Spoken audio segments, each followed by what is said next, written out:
My wife's uncle's reckless son hit my daughter and fled.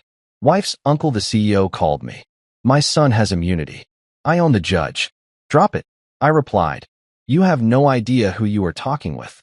You have 10 minutes to turn him in. The CEO laughed. 9 minutes later, his lawyer called me. Who the hell are you? We're ready to accept all of your terms. Just stop what you started. Let me tell you something about the moment your whole damn world gets flipped upside down like a pancake in a tornado. It usually starts with something as innocent as a phone buzzing on your desk. I was knee-deep in a stack of essays about the Revolutionary War, red pen bleeding all over some kid's creative interpretation of why Benedict Arnold was totally justified. Mr. Hale, because the Continental Army had, really bad health care, when my phone started vibrating like it was having some kind of electronic seizure. The name on the screen made my stomach do that thing where it forgets how gravity works for a hot second.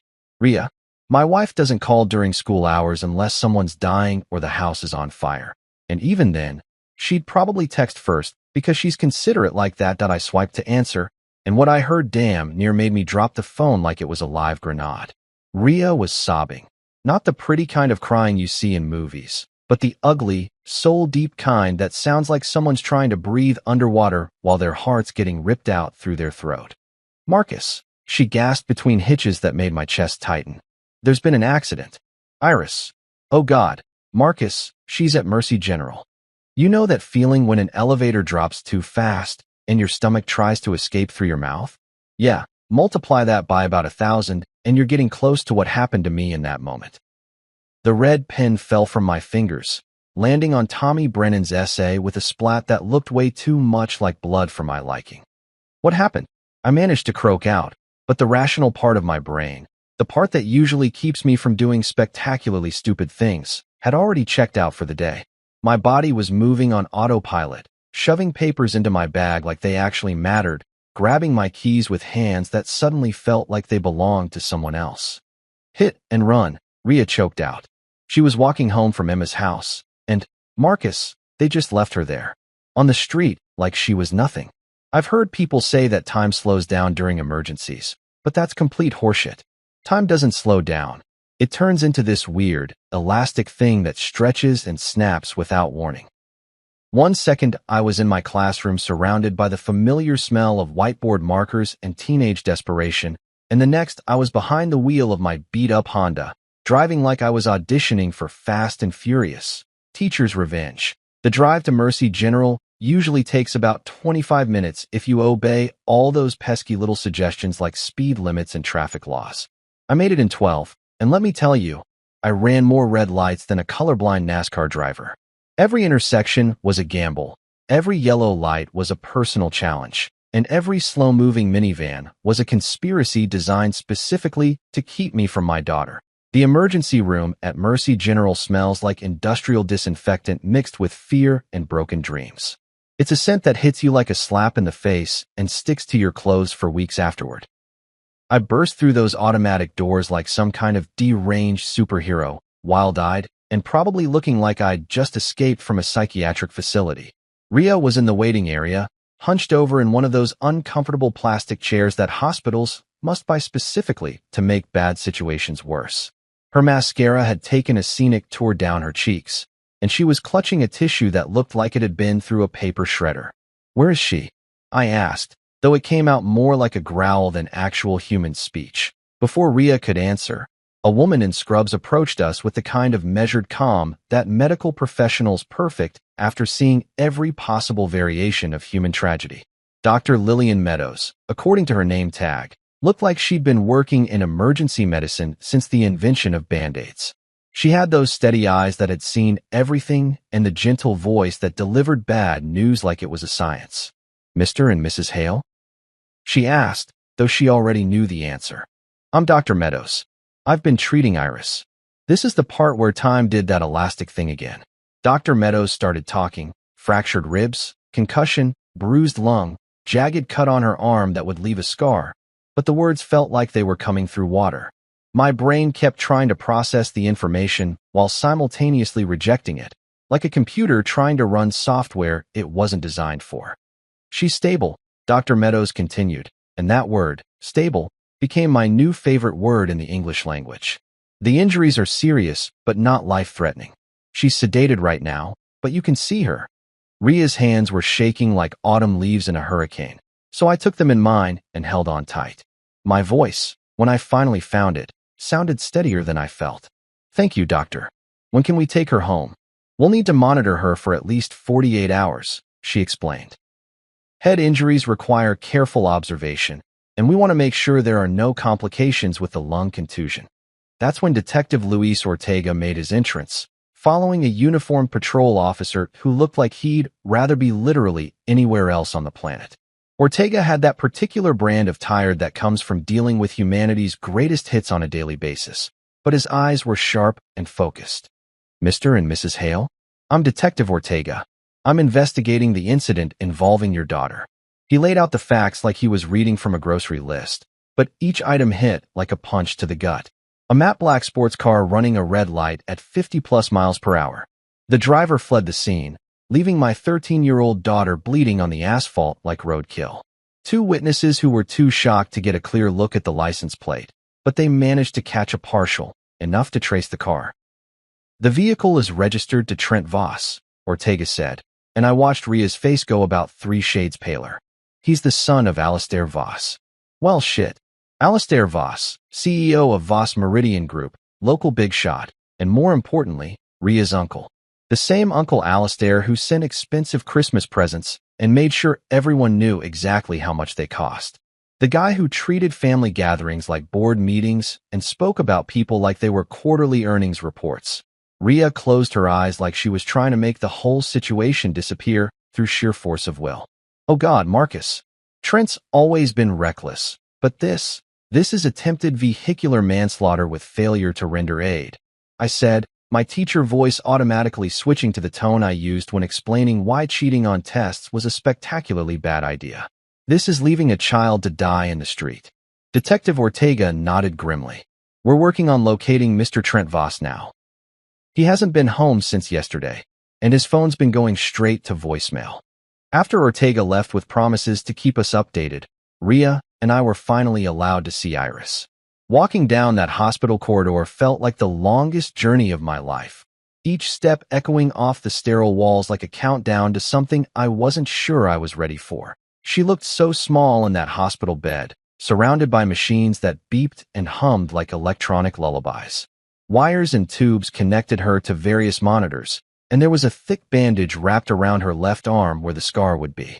Her face was bruised, one eye swollen shut, but she was breathing steadily, and that was enough for now. I sat down in the chair beside her bed, took her uninjured hand in mine, and made a promise out loud, partly to her, partly to myself, and partly to whatever cosmic force might be listening. I'm going to make sure the person who did this faces consequences, I whispered. Real consequences. Not the kind of justice that money can buy, but the kind that actually means something. As I sat there watching my daughter sleep, feeling the steady rhythm of her breathing, something inside me shifted. It was like a door opening in a part of my mind that I'd kept locked for years, the part I'd deliberately buried when Ria and I decided we wanted a quiet life, a safe life, a normal life. But normal was apparently off the table now. And quiet? Well, quiet was about to become a thing of the past, the old part of me, the part that knew how to find pressure points and leverage, the part that understood how power really worked and where the bodies were buried, stretched and yawned like it was waking up from a long nap. Time to get to work. You know what's funny about family? Not funny haha, but funny in that twisted, cosmic joke kind of way that makes you wonder if the universe has a seriously warped sense of humor. One minute you're all gathered around the Thanksgiving table pretending to like each other's potato salad, and the next minute one branch of the family tree is trying to kill another branch with a 2-ton death machine. While Iris slept off her pharmaceutical cocktail of painkillers and sedatives, looking like a tiny warrior who'd lost a battle with a freight train, my phone started lighting up like a Christmas tree in Times Square. Ria's family had apparently activated their emergency phone tree. You know, that ancient communication system that works faster than CNN and twice as unreliably. First it was Cousin Janet, calling from Phoenix with that breathy voice she uses when she's about to deliver gossip that's too juicy for Facebook. Oh my God, Marcus, we just heard about Iris. Is it true it was a hit and run? Do they know who did it? Then came Aunt Patricia from Milwaukee, who somehow managed to make even genuine concern sound like she was auditioning for a soap opera. Rhea, honey, we're all just devastated. If there's anything, and I mean anything, we can do. Uncle Bob called from his fishing boat somewhere off the coast of Florida, shouting over what sounded like a hurricane, but was probably just his ancient outboard motor. Tell that son of a bitch whoever hit our girl that he'd better hope the cops find him before I do. Each call was like a small earthquake, shaking Rhea a little more, making her shoulders hunch further inward. She'd answer with the same tired voice, deliver the same basic facts, accept the same hollow condolences, and hang up looking like she'd aged another year. But then, around 9:30 that night, my phone lit up with a number I didn't have saved in my contacts. I knew exactly who it was, though. You develop an instinct for these things when you've spent years reading people like their badly written instruction manuals. I stepped out into the hallway, away from Iris's room and the steady beeping of her monitors, and answered on the fourth ring. No reason to seem eager. Marcus. The voice was smooth as aged whiskey and twice as toxic. Alistair Voss didn't bother with pleasantries like hello, or how's my great niece doing after my psychopath son tried to turn her into street pizza. Alistair. I kept my voice level, conversational, like we were discussing the weather instead of attempted vehicular homicide. I assume you've heard about this unfortunate situation involving Trent and young Iris. Unfortunate situation. Jesus Christ. The man had a gift for turning attempted murder into corporate speak. I bet he called the Titanic an unplanned aquatic event. I've heard, I said, watching a nurse hurry past with an armload of 4 bags. Your boy left my daughter bleeding on the street like roadkill, then fled the scene. So yeah, I'd say I'm caught up on current events. There was a pause. Not the kind where someone's thinking, but the kind where someone's recalibrating their approach after realizing their first strategy just belly flopped. Marcus, I need you to understand something. His voice dropped to that confidential tone that rich people use when they're about to explain how the world really works to us poor, naive peasants. My son has immunity. I own the judge who'll be handling this case. The investigating detective owes me favors that go back years. This whole thing is going to disappear faster than a snowball in hell. I had to give him credit. The man didn't waste time with subtlety. No dancing around. No veiled threats. Just straight-up corruption delivered with the confidence of someone who'd never faced real consequences for anything in his entire privileged life. So here's what's going to happen, he continued, and I could practically hear him leaning back in whatever ridiculously expensive chair he was sitting in. You're going to drop this. You're going to tell that detective that you don't want to press charges. You're going to accept a generous settlement. Let's say $2 million, and we're all going to move on with our lives. I looked through the window into Iris's room, where my daughter lay connected to machines that were keeping track of her broken body. Rhea was asleep in the chair beside the bed, her hand resting on Iris's arm, like she could somehow transfer her own strength through osmosis. You finished? I asked. I'm sorry. Your little speech about immunity and own judges and generous settlements. You done? Another pause. This one felt different, less confident, more uncertain. Marcus, I don't think you understand the gravity of, no, Alistair. I interrupted, and I let the last bit of fear slide off me like water off a duck's back. You don't understand. You have absolutely no idea who you're talking to. The silence stretched between us like a tightrope, and I could practically feel him trying to process what I'd just said. In his world, threats went in one direction, down the hierarchy. Rich people threatened poor people, powerful people threatened powerless people, and everyone knew their place in the food chain. You have 10 minutes to turn Trent in. I continued, my voice steady as a metronome.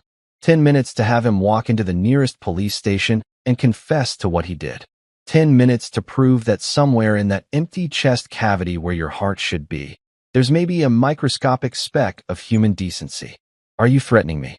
He sounded genuinely incredulous, like I'd just announced my intention to challenge gravity to a fist fight. I'm giving you a choice, I said. The easy way or the hard way. Your call. He laughed, actually laughed. It was the kind of laugh that rich sociopaths make when they think they're dealing with someone who doesn't understand how the game is played. Rich, condescending, and absolutely dripping with the kind of arrogance that comes from never having to face the consequences of your actions. Marcus, you're a high school teacher from the suburbs. I own half this city and have the other half on speed dial. What exactly do you think you're going to do to me? I ended the call without answering and walked back into Iris's room. The monitors were still beeping their electronic lullaby, and Rhea had shifted in her sleep so that her head was resting on the side of the bed, her hand still protectively covering our daughter's arm. That I sat down in the empty chair and pulled out my phone again, scrolling to a contact I hadn't called in over 3 years. The number still worked. I kept it active, just in case. You never really leave some jobs behind. You just put them on standby. But first, I started counting, out loud, in a whisper that was barely audible over the hospital's ambient noise. 1 Mississippi, 2 Mississippi, 3 Mississippi. Alistair Voss thought he knew how the world worked. He thought money was power, influence was armor, and corruption was just another business expense. He thought he was playing chess while everyone else was playing checkers. 4 Mississippi, 5 Mississippi, 6 Mississippi. What he didn't understand was that there are some games where money doesn't matter, where influence is just noise, and where the most dangerous opponent is someone who has nothing left to lose and everything they need to win. 7 Mississippi, 8 Mississippi.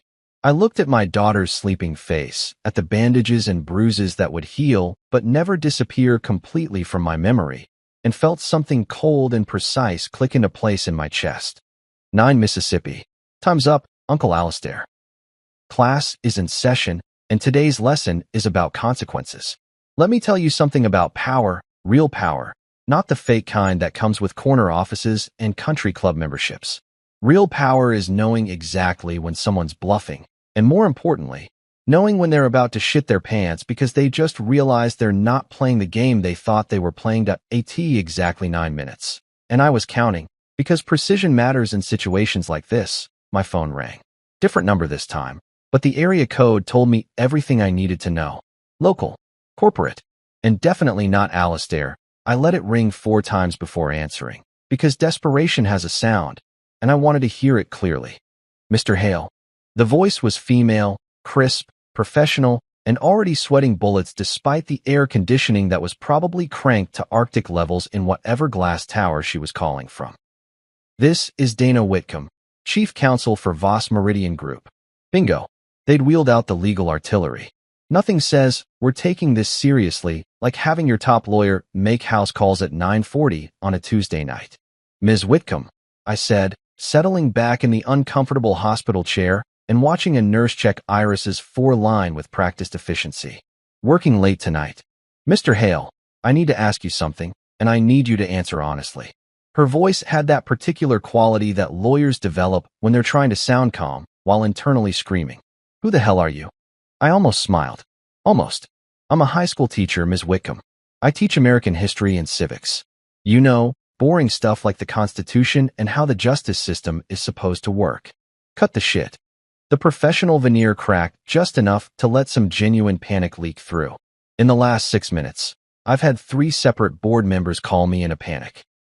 Judge Reeves just filed an emergency medical recusal from all active cases. The mayor's office is suddenly very interested in reviewing our municipal contracts. And somehow, the IRS has decided that tonight is the perfect time to schedule a surprise audit of our charitable foundation. Now I did smile, though she couldn't see it through the phone. Sometimes the beautiful thing about corruption is that it's like a house of cards built on a foundation of jello. One tiny poke, and the whole thing starts wobbling. Sounds like you folks are having a rough evening, I said. Maybe you should try turning it off and turning it back on again. Mr. Hale. Her voice dropped to that desperate whisper that people use when they're trying to negotiate with a hurricane. We're prepared to accept all of your terms. Whatever they are. Just stop. Whatever you started. I looked through the window at Iris, who had shifted slightly in her sleep. The bruising on her face looked even worse under the harsh hospital lighting, all purple and yellow like some kind of abstract art painted with pain. Here are my terms, I said, and I let my teacher voice take over. The one I used when I was explaining something important that they'd definitely be tested on later. Full surrender. Tonight, I want Trent's confession, complete and unedited. I want full toxicology results. I want any dash cam footage he might have tried to hide. and I want it untouched. I want the car delivered to the police impound lot, exactly as it was, with every piece of evidence intact. Done, she said immediately. What else? You will not contact Detective Ortega. You will not call Judge Reeves, or whoever replaces him. You will not tamper with witness statements or evidence or so much as a single byte of data. All deliverables go directly to Detective Ortega at 9:00 a.m. sharp tomorrow morning. Understood. Anything else? Then we talk about restitution and community impact. Not hush money, not settlements, not checks with lots of zeros designed to make this go away. We talk about what it's going to take to make this right. The silence stretched for about 10 seconds, long enough for her to realize that her client's usual playbook had just been fed into a paper shredder. Mr. Hale, she said finally, may I ask, what's your background? Because I've been practicing law for 23 years, and I've never seen anyone dismantle a defense strategy this efficiently without filing a single motion. I told you, I said. I'm a teacher. I believe in accountability, consequences, and making sure everyone does their homework. After I hung up, I pulled out my phone and sent a quick text to Detective Ortega. Evidence will land tomorrow morning. Be ready. His response came back almost immediately. What kind of evidence? The kind that makes cases airtight, I typed back. The kind that ambitious prosecutors dream about. Rhea stirred in her chair, blinking awake with that disoriented look that people get when they fall asleep in hospital furniture. Was that your phone? She whispered. Just some folks who wanted to discuss their evening plans, I said. Go back to sleep, babe. Everything's under control. She gave me that look, the one that said she knew I was up to something but was too tired to interrogate me about it. Marcus, please tell me you're not about to do something that's going to end up with you in jail. I'm not going to jail, I said, and I meant it. I'm just making sure that the right person does. She closed her eyes again, but I could tell she wasn't really sleeping. Rhea's always been able to read me like a book, probably because I'm about as subtle as a freight train most of the time. But this was different.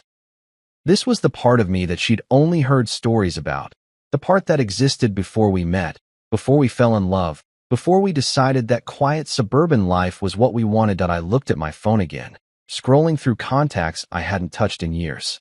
Names and numbers of people who owed me favors, people who knew how the real world worked behind the scenes, people who could move pieces on boards that most folks didn't even know existed. But I didn't need favors for this.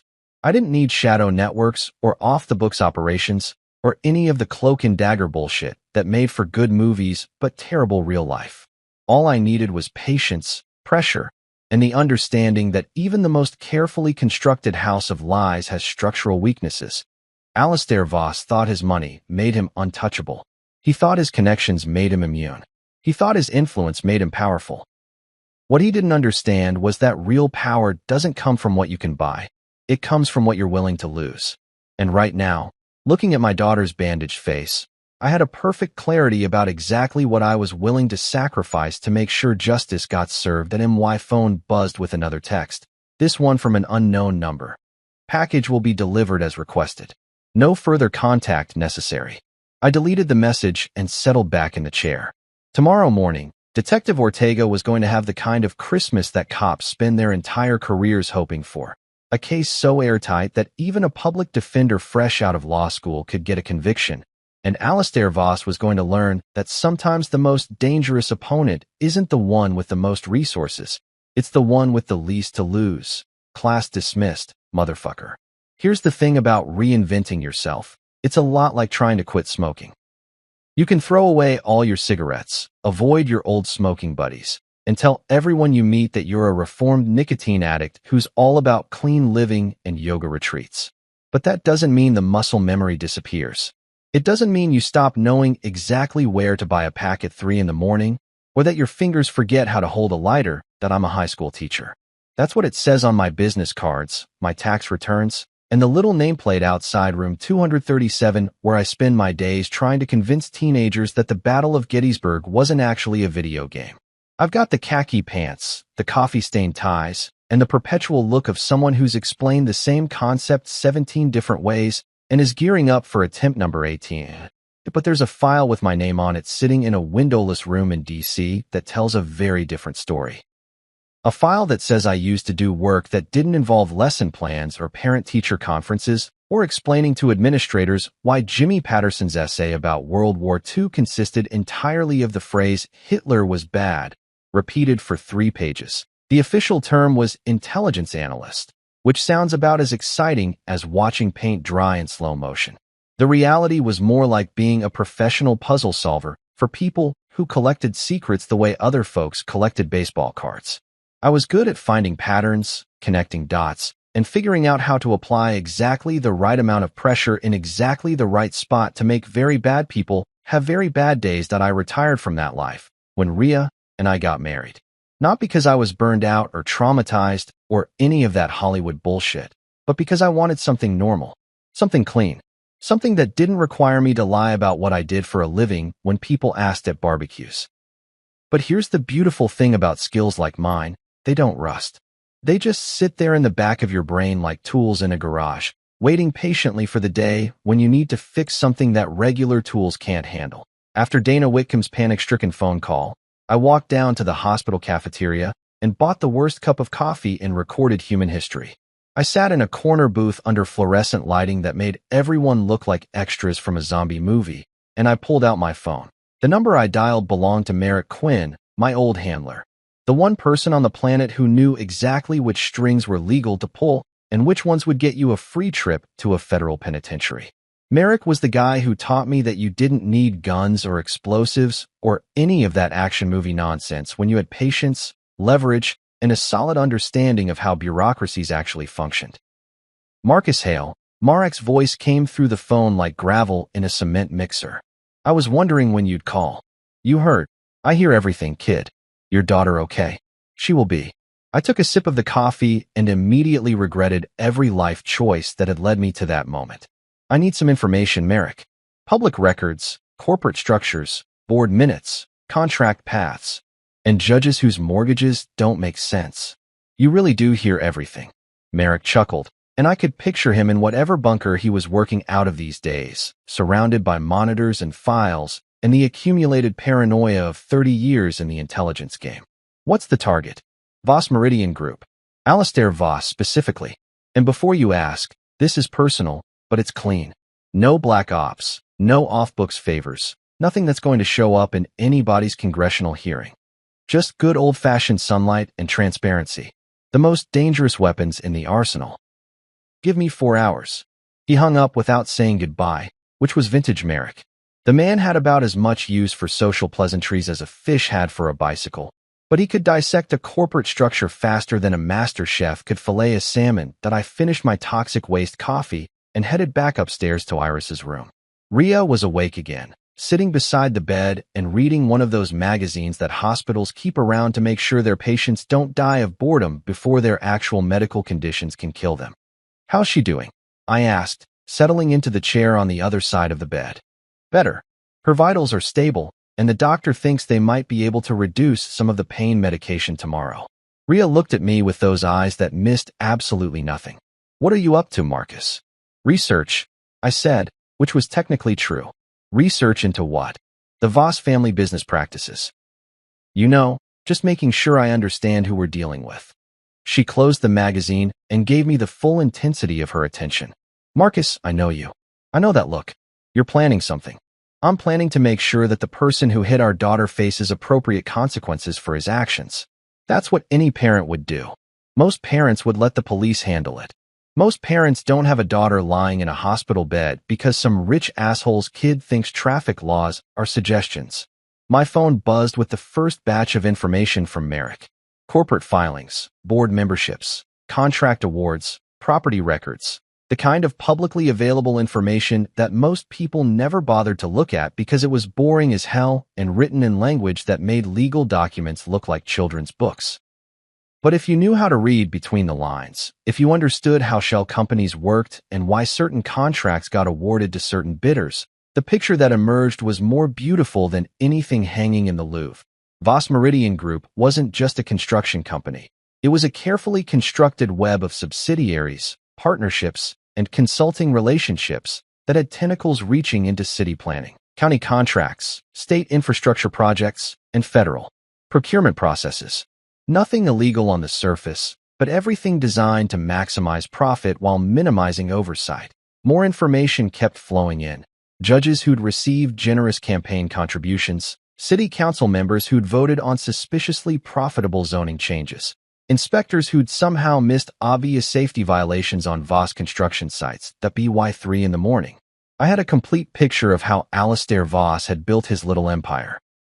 It was actually impressive in a deeply corrupt sort of way, like watching a master craftsman build a house of cards during an earthquake. The beautiful thing about corruption is that it requires darkness to survive.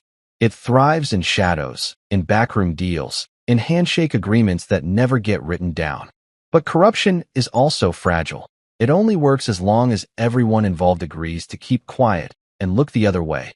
All you have to do is turn on the lights that I wasn't going to break any laws. I didn't need to. I was just going to make sure that every reporter, every prosecutor, every regulatory agency, and every ethics committee in the state had access to the same publicly available information that I was looking at. Sometimes the most devastating weapon in the world is a really bright flashlight. There's something deeply satisfying about walking into a lion's den when you know exactly where all the lions are sleeping and which ones have forgotten to sharpen their claws. The Voss Meridian Group tower squatted in the downtown business district like a glass and steel middle finger pointed at the sky. All sharp angles and reflective surfaces designed to make visitors feel small and insignificant. That I walked through the lobby at exactly 8:30 a.m., wearing my best teacher clothes. The navy blazer I saved for parent conferences and the tie Rhea bought me for Christmas that still had the tags on it until yesterday. I probably looked like someone who'd gotten lost on his way to a PDA meeting, which was exactly the point. The lobby was all marble and intimidation, with abstract art that cost more than my annual salary and a reception desk that looked like mission control for the International Space Station. The receptionist, a woman in her 20s who'd probably been hired more for her ability to look decorative than her typing skills, gave me the kind of smile that rich people's employees use when they're not sure if you're supposed to be there. "Can I help you?" she asked, and her voice had that practiced sweetness that came with a side order of condescension. "I'm here to see Beverly Klein," I said, handing her a business card that identified me as exactly what I was, a public school teacher from the suburbs. "I don't have an appointment, but I think she'll want to see me." Beverly Klein was Alistair's chief of staff, the woman who managed his calendar, filtered his phone calls, and probably knew where he buried the bodies. According to Marek's research, she'd been with the company for 15 years, which meant she'd seen every dirty deal and backroom handshake that had built this empire. The receptionist made a phone call, speaking in hushed tones like she was discussing state secrets. After a few minutes of whispering and meaningful glances in my direction, she hung up and pointed toward the elevators. 23rd floor. "Miss Klein will meet you." The elevator ride was smooth as silk and twice as expensive, with buttons that probably cost more than my car. Soft jazz played from hidden speakers, and everything smelled like money and leather polish. I spent the ride thinking about Iris, about the way she'd looked that morning when the nurse had helped her sit up to eat some Jell-O. The bruising was fading, but the scar on her arm would be permanent, a daily reminder that some people thought consequences were for other folks. Beverly Klein was waiting when the elevator doors opened, and she looked exactly like Central Casting would order if they needed someone to play corporate ice queen. Perfectly styled gray hair, a suit that probably cost more than my mortgage payment, and eyes that could freeze hell over. "Mr. Hale," she said, extending a hand that felt like shaking hands with a mannequin. "I understand you wanted to speak with Mr. Voss." "That's right," I said, following her down a corridor lined with photographs of construction projects and ribbon-cutting ceremonies. "We have some family business to discuss." She led me to a conference room with floor-to-ceiling windows that offered a panoramic view of the city. The table was large enough to land a helicopter on, and the chairs looked like they'd been designed by someone who thought comfort was a sign of weakness. "Mr. Voss will be with you shortly," she said, then left me alone with my thoughts and the knowledge that I was probably being recorded from 6 different angles that I didn't have to wait long. Alistair Voss entered the room like he owned it, which, technically, he did, accompanied by that particular brand of arrogance that comes from never having to face real consequences for anything. He was tall, silver-haired, and wearing a suit that cost more than most people's cars. Everything about him screamed power, money, and the kind of confidence that came from buying your way out of every problem you'd ever encountered. Marcus, he said, like we were old fishing buddies meeting at the local bar. Good to finally meet face to face. He didn't offer to shake hands, which was probably wise. Instead, he walked over to the windows and stood with his back to me, looking out over his kingdom like Caesar surveying Rome. Hell of a view, isn't it? He said. 23 floors up, you can see everything. The whole city spread out like a map. From up here, people look like ants. Funny thing about ants, I said, settling into one of the uncomfortable chairs. They're small individually, but they can carry 20 times their own weight. And when they work together, they can bring down things a lot bigger than themselves. He turned around, and for the first time since I'd met him, he looked genuinely curious. You're not what I expected. What were you expecting? Someone angrier. Someone more emotional. He walked over to the table, but didn't sit down. Most people in your situation would be screaming, making threats, demanding blood. I'm not most people. No, he said slowly. You're not. He leaned against the table, close enough that I could smell his cologne, something expensive that probably came in bottles shaped like Greek statues. So let's talk business. I assume you're here about my offer. What offer? The settlement. 2 million, like I mentioned last night. Clean, simple, everyone moves on with their lives. I looked at him for a long moment, then pulled out my phone and checked the time. 9:15. Your lawyer promised Detective Ortega a full evidence package at 9 o'clock sharp. I hope she's punctual. His expression didn't change, but something shifted behind his eyes, like a light switching off in a distant room. You think you're clever. I think I'm thorough. You have no idea what you're dealing with, Marcus. This isn't some classroom where you get to play teacher and everyone follows the rules. This is the real world, where power matters and connections determine outcomes. You call your influence immunity, I said, standing up and walking over to join him by the windows. It's not. It's dust. Is that supposed to be some kind of threat? It's an observation. I looked out at the city below, at all the people going about their lives, unaware that their morning commute was being observed by a man who thought he was God. You've spent decades building this empire on bribes, backroom deals, and bought judges. But empires built on corruption have a fatal flaw, which is, they require darkness to survive. And darkness is just the absence of light. His phone buzzed.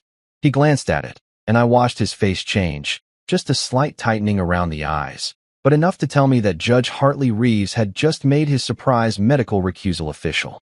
That wasn't my doing. That was the judge feeling the heat of impending scrutiny and deciding he'd rather spend time with his family than explain his financial relationships to a federal ethics committee. Problems? I asked. Minor complications. But his voice had lost some of its smooth confidence. Nothing that can't be managed. You know what I find interesting about your operation? I said, walking back toward the conference table. It's incredibly sophisticated. Shell companies, consulting agreements, strategic campaign contributions. You've built a machine that converts public money into private profit with the efficiency of a Swiss watch. Business is business. But machines have moving parts. And moving parts can break. I picked up my jacket from the chair where I'd left it. Especially when someone starts asking uncomfortable questions about why certain contracts got awarded to certain companies, or why certain judges consistently rule in favor of certain defendants. Another buzz from his phone. This one made him actually look at the screen, and I saw his jaw tighten. Probably another domino falling. Maybe the mayor's office announcing a comprehensive review of municipal contracts, or the state attorney general's office expressing sudden interest in construction industry oversight. What do you want? He asked, and for the first time, he sounded like someone who was negotiating instead of dictating terms. I want your son to face consequences for what he did. Real consequences. Not the kind that money can buy, but the kind that actually means something. And if I arrange that, then we talk about restitution and community impact. We talk about making things right instead of making them disappear. I headed toward the door, then paused with my hand on the handle. Oh, and Alistair? That view from 23 floors up? It works both ways. People down there can see you too. I left him standing by the windows, staring at his reflection in the glass, and probably wondering which mirror was lying. Time to see how well his empire handled a little sunlight. You know what they say about chains? They're only as strong as their weakest link. And in the Voss family chain, Trent was definitely the link that looked like it had been forged out of tin foil and bad decisions. While his daddy was busy playing power games in his glass tower, Junior was holed up like a cockroach in the kind of place that rich kids go when they want to pretend they're rebels. The Crimson Room was one of those exclusive speakeasies that charged $50 for a cocktail and made you feel sophisticated for drinking in a basement. It was hidden behind a fake bookshelf in what used to be a legitimate restaurant, because apparently nothing says, "I'm a serious adult," like pretending you're living through prohibition that I didn't go myself. That would have been like sending a school principal to negotiate with teenagers. Instead, I made a phone call to Armin Woodard, a defense attorney who had two qualities that made him perfect for this job. He had a spine, and he had a conscience. In a profession where those features were about as common as unicorns, Armin was practically a mythical creature. I'd known Armin for about 5 years. Ever since he'd volunteered to speak at our school's career day and spend an hour explaining to my students why, because it pays well, was a shitty reason to become a lawyer. He was one of those rare attorneys who got into law because he actually believed in justice, not just because he wanted to drive a BMW and intimidate people at dinner parties. "You want me to do what?" Armin asked when I called him that morning. I was sitting in the hospital cafeteria, nursing another cup of coffee that tasted like it had been filtered through a gym sock, while Rhea stayed upstairs with Iris. "I want you to have a conversation with Trent Voss," I said. "A very specific kind of conversation about choices and consequences. Marcus, I can't just walk up to someone and offer legal advice. That's not how attorney-client privilege works. You're not offering advice. You're presenting options. Think of it as a public service announcement about the legal system." There was a pause, and I could practically hear him thinking. Armin was smart enough to know that I wouldn't be calling him unless I had all my ducks in a row, but he was also ethical enough to worry about crossing lines that shouldn't be crossed. "What kind of options?" he asked finally. "The kind that help young Mr. Voss understand exactly how fucked he is, and exactly how unfucked he could be if he makes better choices than his old man." 2 hours later, Armin called me back with a report that was better than I'd dared hope for. "Jesus Christ, Marcus," he said, and I could hear traffic in the background, which meant he was probably walking somewhere he didn't want to be overheard. "That kid is a mess. I found him exactly where you said he'd be, drunk off his ass at 2 in the afternoon, surrounded by empty whiskey bottles and the kind of friends who disappear the second real trouble shows up. How'd he take your little presentation? Like someone who just realized he's been swimming with sharks while wearing a meat suit." Armin's voice had that mix of professional satisfaction and human sympathy that good lawyers develop. "I laid it out for him, Marcus. All of it. The charges he's looking at, the evidence that's already been collected, the witnesses who saw him flee the scene." I leaned back in my uncomfortable cafeteria chair, watching a janitor mop the floors with the kind of methodical precision that comes from doing the same job for 20 years. And then I explained his options. Door number 1. Ride his daddy's fantasy of immunity straight into a stack of charges that would make a federal prosecutor weep with joy. Vehicular assault, leaving the scene of an accident, reckless endangerment, and that's just for starters. With his priors, did you know he's got 2 DUIs and a reckless driving charge from college? He's looking at serious time. What about door number 2? Door number 2 is where things get interesting. Turn himself in, cooperate fully, show genuine remorse, accept counseling and community service in addition to whatever sentence he gets. With the right judge and a demonstration of real accountability, maybe he's looking at 18 months to 2 years, eligible for parole if he keeps his nose clean. I felt something unclench in my chest. Not relief, exactly, but the satisfaction of watching a plan come together. How'd he respond? Like someone who just discovered that actions have consequences and daddy's money can't solve everything. Armin paused, and I heard a car door slam. "Marcus, I have to ask, how did you know he'd be there? And how did you know he'd be in the right frame of mind to listen to reason?" "Lucky guess," I said, which was technically true. I'd made an educated guess based on 20 years of teaching teenagers, plus some strategic intelligence about where rich kids go to drink away their problems. Bullshit. This whole thing feels orchestrated. The timing, the evidence package that magically appeared at the police station this morning, the way his father's support network is suddenly evaporating. None of this is coincidence. Sometimes the stars just align, Armin. And sometimes high school history teachers turn out to have very interesting skill sets. His voice had shifted into lawyer mode. Curious, probing, but not accusatory. I'm not complaining, mind you. That kid needed a reality check, and his father needed to learn that money doesn't make you bulletproof. I'm just saying that if I didn't know better, I'd think someone with serious experience in pressure tactics was pulling strings behind the scenes. Hypothetically speaking, I said, if someone did have that kind of experience, what would you think about their methods?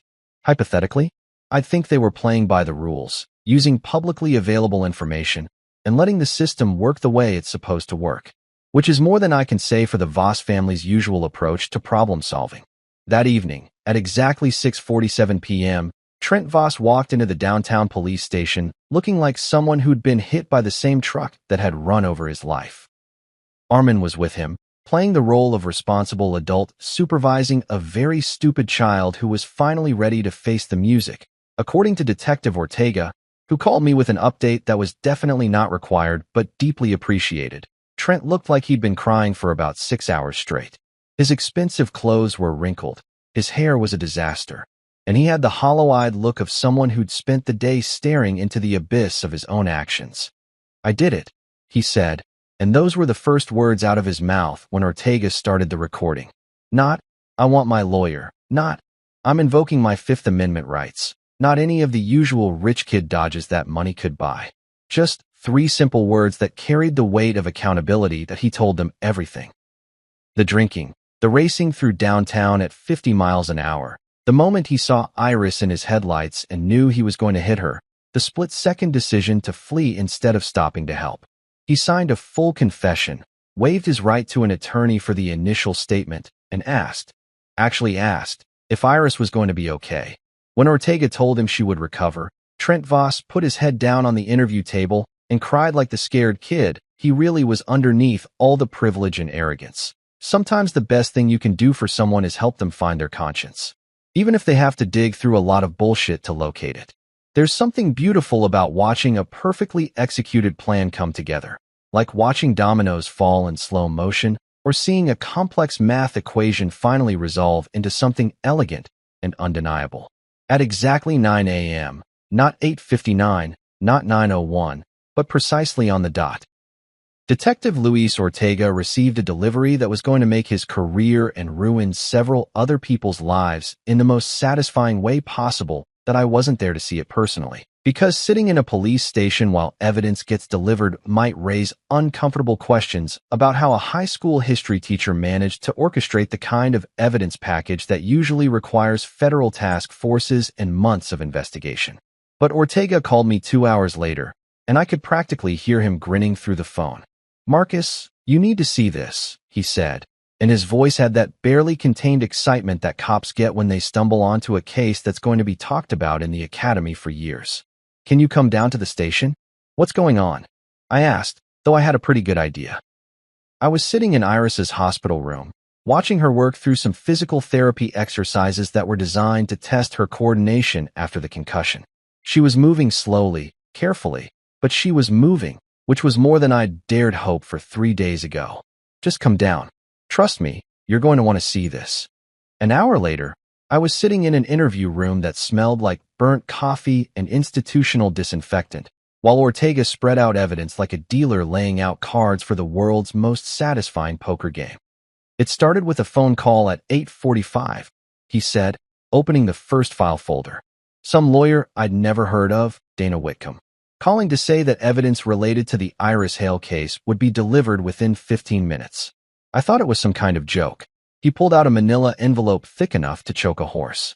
Then this showed up, hand-delivered by a courier service, signed receipt, full chain of custody documentation. Professional as hell.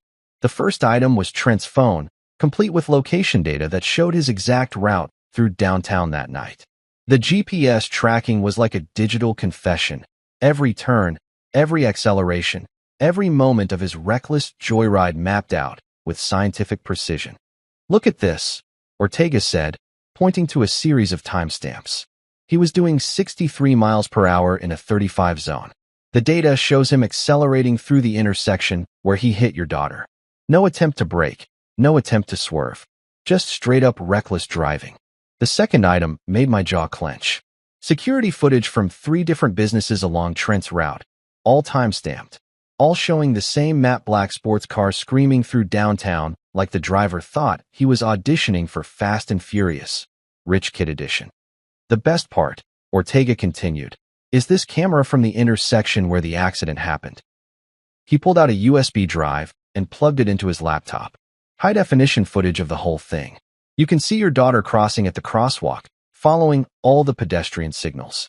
You can see Voss's car running the red light. And you can see his face clear as day when he realizes what he's about to do.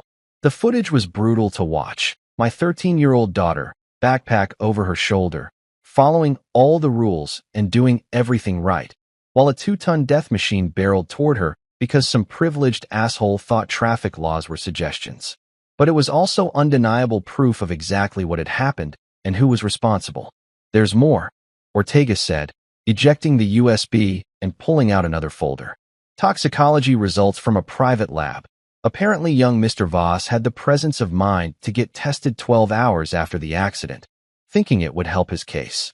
Turns out he was wrong. The lab results showed a blood alcohol content of 0.12. Well over the legal limit, along with traces of cocaine that would have made him even more reckless and impaired.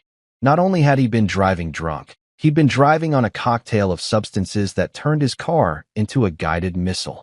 But wait, there's more, Ortega said, grinning like a game show host.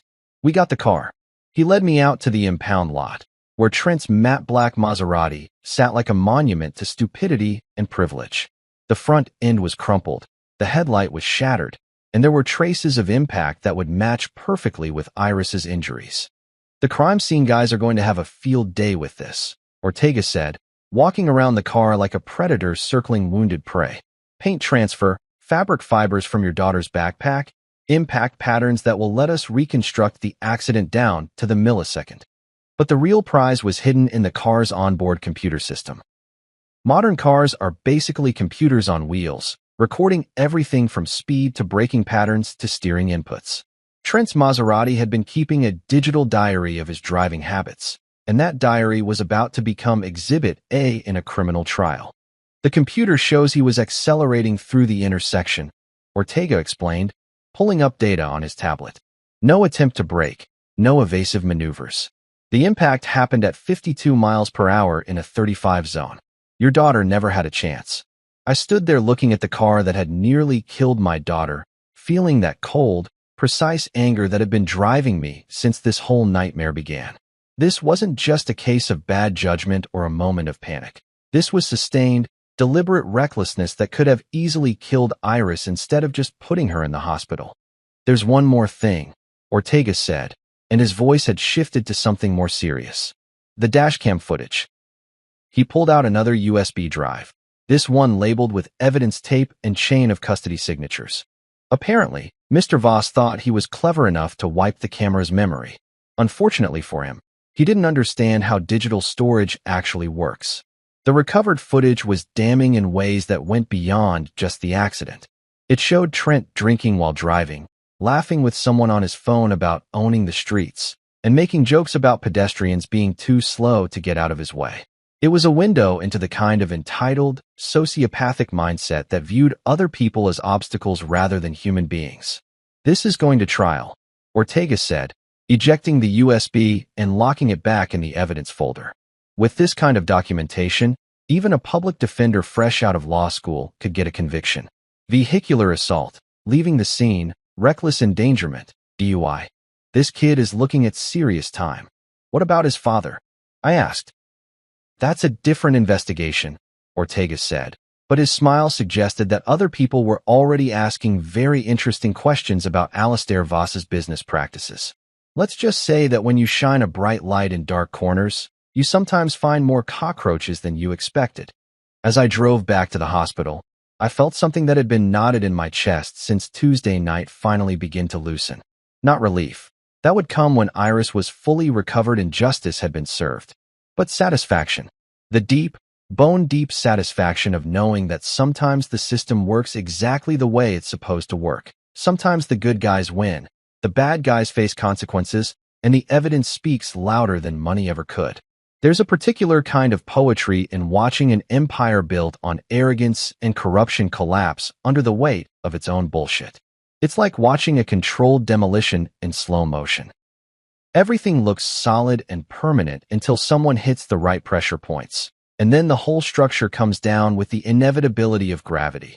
Thursday morning started with Alistair Voss, probably drinking his usual $100 a pound coffee and reading the Wall Street Journal while congratulating himself on being a master of the universe. By Thursday evening, he was learning that the universe has a twisted sense of humor and doesn't give a shit about his opinion of himself. The first domino fell at 10:23 a.m., according to the timestamps that Merrick had been tracking for me. Judge Hartley Reeves, the same judge who'd supposedly been in Alistair's pocket deeper than loose change, filed an emergency medical recusal from all active cases, citing unforeseen health complications that required immediate attention. Translation: the judge had suddenly developed a severe case of conscience, probably triggered by the realization that federal ethics investigators were very interested in his recently renovated summer home and the consulting fees his wife had been receiving from companies that mysteriously won a lot of cases in his courtroom. The second domino fell an hour later when the mayor's office announced a comprehensive review of all municipal contracts awarded in the past 5 years. This wasn't unusual. Politicians love announcing reviews and investigations that make them look proactive without actually doing anything. But this review was different because it came with actual teeth, an independent auditing firm, subpoena power, and a mandate to examine not just the contracts themselves, but the entire bidding process. That I was sitting in Iris's room when Merrick called with an update that made me smile for the first time in days. She was working on some homework that her teachers had sent over. Apparently getting hit by a car wasn't a valid excuse for falling behind in algebra, and bitching about how hospital food was a violation of the Geneva Convention. "Your boy's having a rough day," Merrick said without preamble. His board of directors called an emergency meeting for this afternoon. Word is that the Risk Management Committee has some very pointed questions about potential liability exposure. Liability exposure for what? I asked, though I was pretty sure I knew the answer. Everything. The contract irregularities, the campaign contribution patterns, the suspicious judicial rulings. It's all connected, and it all leads back to the same place. Plus, there's apparently a whistleblower hotline that's been pinging with very interesting calls since yesterday morning. I glanced over at Iris, who was glaring at her math homework like it had personally offended her. The bruising on her face was fading from purple to yellow-green, which the doctor said was a good sign. The scar on her arm was healing cleanly, and the physical therapy was going better than expected. She was going to be fine, more than fine, but she was going to carry the memory of this for the rest of her life. What kind of calls? I asked. Construction workers talking about safety violations that got overlooked. City inspectors describing pressure to approve projects that shouldn't have been approved. Accounting staff from various shell companies with very interesting stories about how money moved through the system. Marek's voice had that satisfied tone of someone watching a puzzle solve itself. It's like someone opened a dam and all the dirty water is flowing out at once. The beautiful thing about corruption is that it's a team sport. You can't build an empire of graft and kickbacks by yourself. You need dozens of people willing to look the other way, keep their mouths shut, and pretend they don't see what's happening right in front of them. But the flip side is that when the house of cards starts falling, everyone who was complicit suddenly becomes very interested in saving their own skin. While Merrick was updating me on Alistair's terrible, horrible, no good, very bad day, Detective Ortega was having the kind of afternoon that cops dream about. 3 different federal agencies had reached out to coordinate their investigations. The FBI's White-Collar Crime Division, the IRS Criminal Investigation Unit, and something called the Public Integrity Section that apparently specialized in corruption cases. It's like Christmas morning, Ortega told me when he called with an update. Everyone wants to share information, everyone's being cooperative, and everyone's following proper procedures. No shortcuts, no favors, no backroom deals. Just good old-fashioned police work. He'd also been contacted by Elliot Park, a cyber forensics specialist who'd worked with federal task forces on major financial crimes. Park had offered to provide technical assistance as a public service, which was government speak for, "I'm going to help you nail these bastards, and I'm not charging for it." This Park guy is something else. Ortega said. He's got the kind of clearance that makes grown prosecutors weep with envy, and he's volunteered to examine all the digital evidence with full chain of custody documentation. Says he wants to make sure everything will hold up in federal court. The cyber forensics part was crucial because modern corruption leaves digital fingerprints everywhere. Email communications, financial transfers, encrypted messages that aren't as encrypted as people think. All of it creates a trail that experts like Park can follow back to its source. But the real knockout punch came from Mira Chun, a forensic accountant who specialized in untangling complex financial schemes. Chun had apparently developed an interest in the Voss Meridian Group's corporate structure after reading some very interesting public filings that had somehow found their way to her attention. She's calling it the most elegantly constructed money laundering operation she's ever seen, Ortega explained. Not technically illegal, but so ethically questionable that it makes the Panama Papers look like a church bake sale. That evening, I sat with Rhea in the hospital cafeteria, picking at a sandwich that tasted like cardboard and watching her process everything that had happened in the past few days. She'd been quiet since Trent's arrest, torn between relief that he was facing consequences and guilt over what was happening to her family. "They're still my family," she said quietly, staring at her untouched coffee. "Alistair may be a bastard, but he's my uncle. I grew up going to his house for Christmas, swimming in his pool during summer barbecues." "I know," I said, reaching across the table to take her hand. "And none of this is your fault, isn't it?" I knew what kind of man he was. I knew how he operated, how he treated people who got in his way. Maybe if I'd said something earlier, then what? You think he would have listened? You think he would have changed? I squeezed her hand gently. "Rhea, your uncle built his empire by convincing everyone around him that corruption was just business as usual. He made it seem normal, acceptable, even necessary. But it was never normal." She nodded, tears starting to form in her eyes. "I just don't want this to turn you into someone I don't recognize." "It won't," I promised, and I meant it. "I'm not doing this for revenge or because I want to destroy your family. I'm doing it because consequences matter, because justice matters, because our daughter is lying in a hospital bed, and the person responsible needs to face the music. Do what you have to do," she said finally. "But promise me you won't let this consume you. Promise me you won't become the kind of person who fights monsters by becoming one." "I promise," I said, kissing her forehead. "This ends when justice is served. Not before, but not after either." Outside the cafeteria windows, the city lights were starting to come on as evening settled over downtown. Somewhere in his glass tower, Alistair Voss was probably realizing that money couldn't buy him out of this particular problem. The walls were closing in, and all the influence in the world couldn't stop what was coming. There's something deeply satisfying about watching justice work the way it's supposed to work, like a perfectly tuned engine finally getting the chance to run at full capacity. 6 weeks after Trent Voss turned my daughter into a human speed bump, he stood in Judge Faith Pierce's courtroom looking like someone who'd spent the intervening time getting intimately acquainted with the concept of consequences. He'd lost about 20 pounds, which made his expensive suit hang on him like he was a kid playing dress-up in his father's clothes. His hair was shorter, neater, and he'd developed the kind of nervous tics that come from spending your days in county lockup with people who don't give a shit about your trust fund or your daddy's connections. Judge Pierce had been appointed to replace Hartley Reeves after his sudden departure from the bench. Something about wanting to spend more time with family and pursue other interests, which was judicial code for. "The feds are asking uncomfortable questions about my finances, and I'd like to retain some semblance of dignity before I get indicted." Pierce was everything Reeves wasn't: honest, competent, and possessed of the radical notion that the law should apply equally to everyone regardless of their bank account balance. She'd spent 15 years as a prosecutor before becoming a judge, which meant she'd seen every kind of bullshit defense that money could buy and wasn't impressed by any of it. "Mr. Voss," she said, her voice carrying the kind of authority that made everyone in the courtroom sit up straighter. "You've pled guilty to vehicular assault, leaving the scene of an accident, driving under the influence, and reckless endangerment. Before I impose sentence, do you have anything you'd like to say?" This was the moment I'd been waiting for, not because I wanted to see him grovel, but because I needed to know if he actually understood what he'd done or if this was just another performance designed to minimize his punishment. Trent stood up slowly, And when he spoke, his voice was different from the arrogant kid who'd thought traffic laws were suggestions. Thinner, shakier, but also more honest than anything I'd heard from the Voss family in years.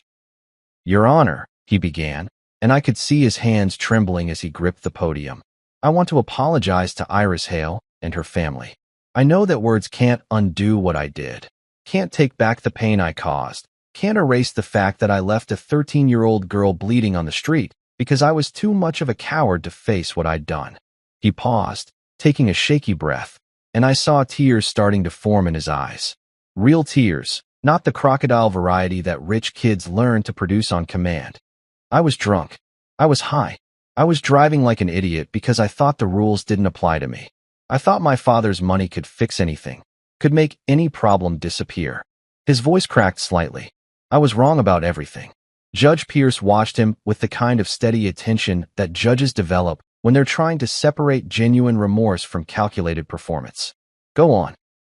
"I've had 6 weeks to think about what I did, and I want Iris to know that not a day goes by when I don't think about her. Not a night goes by when I don't see her face in my headlights and wish I could go back and make different choices."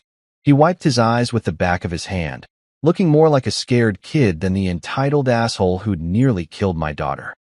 "I know she's going to have that scar for the rest of her life, and I'm going to have to live with knowing I put it there." The courtroom was dead silent except for the scratch of the court reporter's fingers and the distant hum of air conditioning. Even the bailiff, who'd probably seen thousands of sentencing hearings, was paying attention. "I accept full responsibility for my actions," Trent continued. "I'm not asking for mercy, and I'm not asking for leniency. I'm asking for the chance to make this right, somehow, in whatever way I can." Judge Pierce nodded slowly, then opened the file in front of her. "Mr. Voss, the court has reviewed your criminal history, the circumstances of this case, and the victim impact statements submitted by the Hale family. The court has also considered your guilty plea, your cooperation with law enforcement, and the testimony from the counselors and programs you've been participating in during your pretrial detention." She paused, letting the weight of the moment settle over the courtroom like a heavy blanket. "The court finds that your actions on the night in question represent not just a momentary lapse in judgment, but a pattern of reckless behavior enabled by privilege and a fundamental disregard for the safety and welfare of others. You turned your vehicle into a weapon, and you used that weapon to seriously injure an innocent child who was doing nothing more dangerous than walking home from a friend's house." Trent's shoulders sagged, but he didn't look away. Credit where credit's due. He was taking it like a man instead of like a spoiled brat. "However," Judge Pierce continued, "the court also recognizes that you are young, that you have accepted responsibility for your actions, and that you appear to have undergone a genuine transformation during your time in custody. The court believes in redemption, but only when it comes with real consequences." She looked directly at Trent, her eyes boring into him like she could see straight through to his soul. "Therefore, the court sentences you to 3 years in state prison, with the possibility of parole after 18 months if you successfully complete all court-mandated programs and demonstrate continued sobriety and community service." 3 years.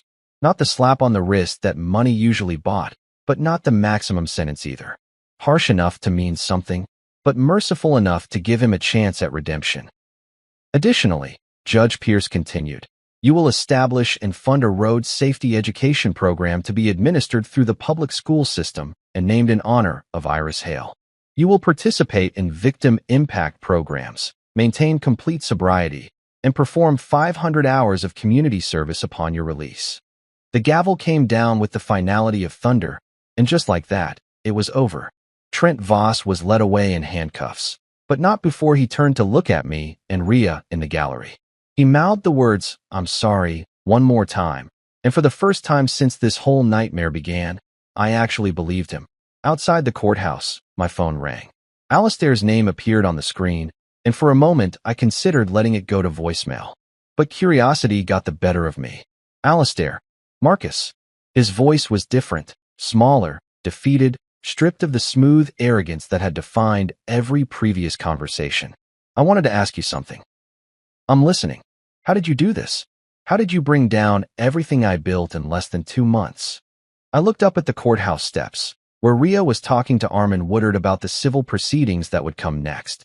Iris was at school, back to her normal routine, though she still had a slight limp and would always have that scar on her arm.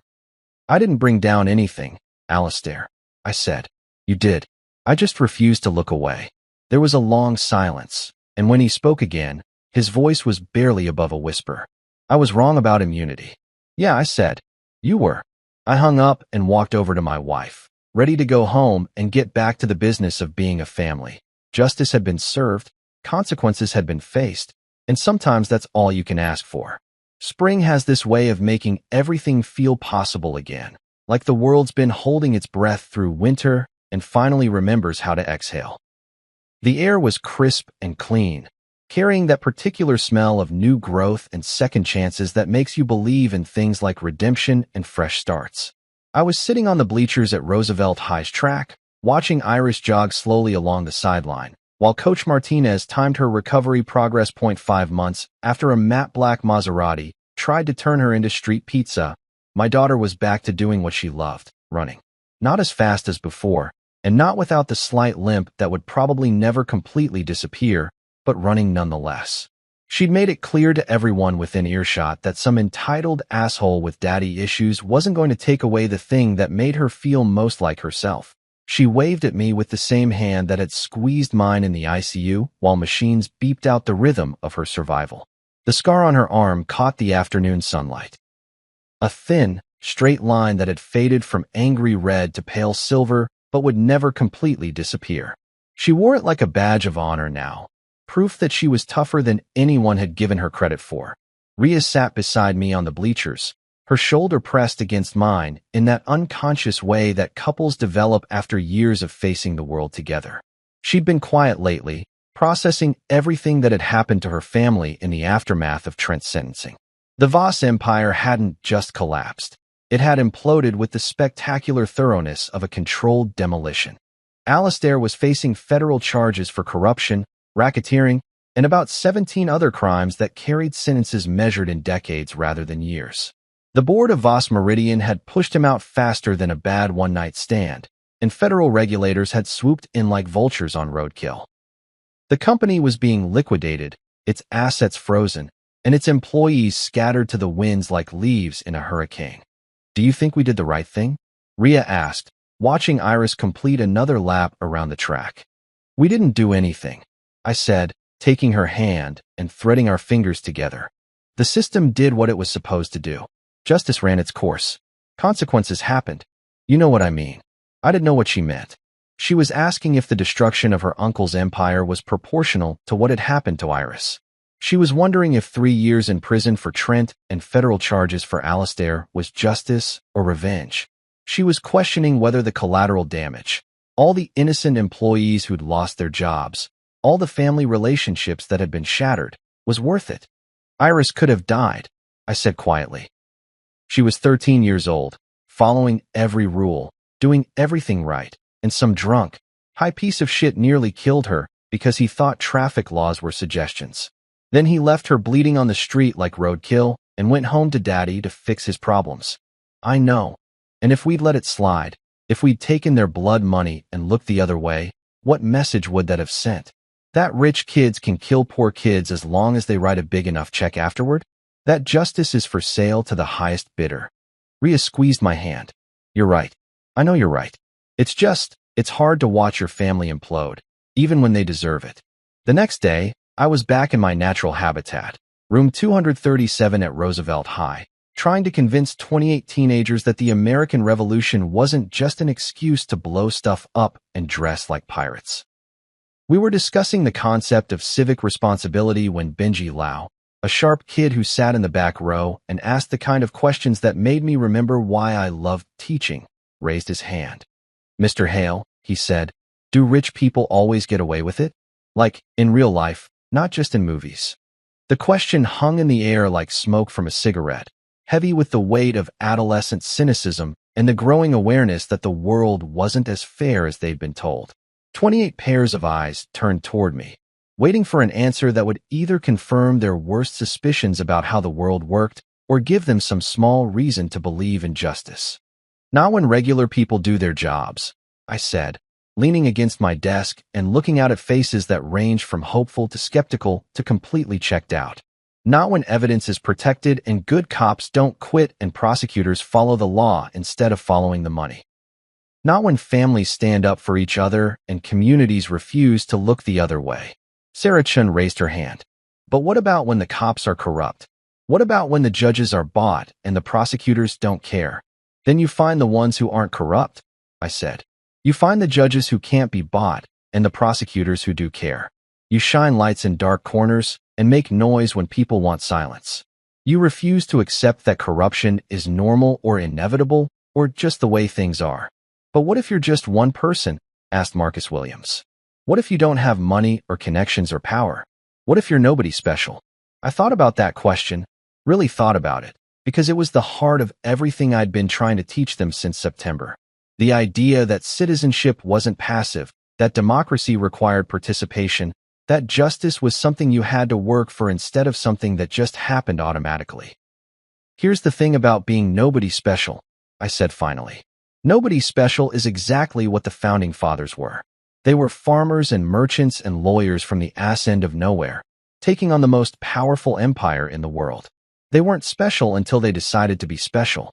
I walked over to the window, looking out at the parking lot where teenagers were learning to drive and making the kind of mistakes that would shape the rest of their lives. The system works when people make it work, I continued. When teachers teach and students learn and voters vote and jurors serve and witnesses tell the truth. When cops investigate and prosecutors prosecute and judges judge based on law instead of money. When regular people refuse to accept that corruption is normal.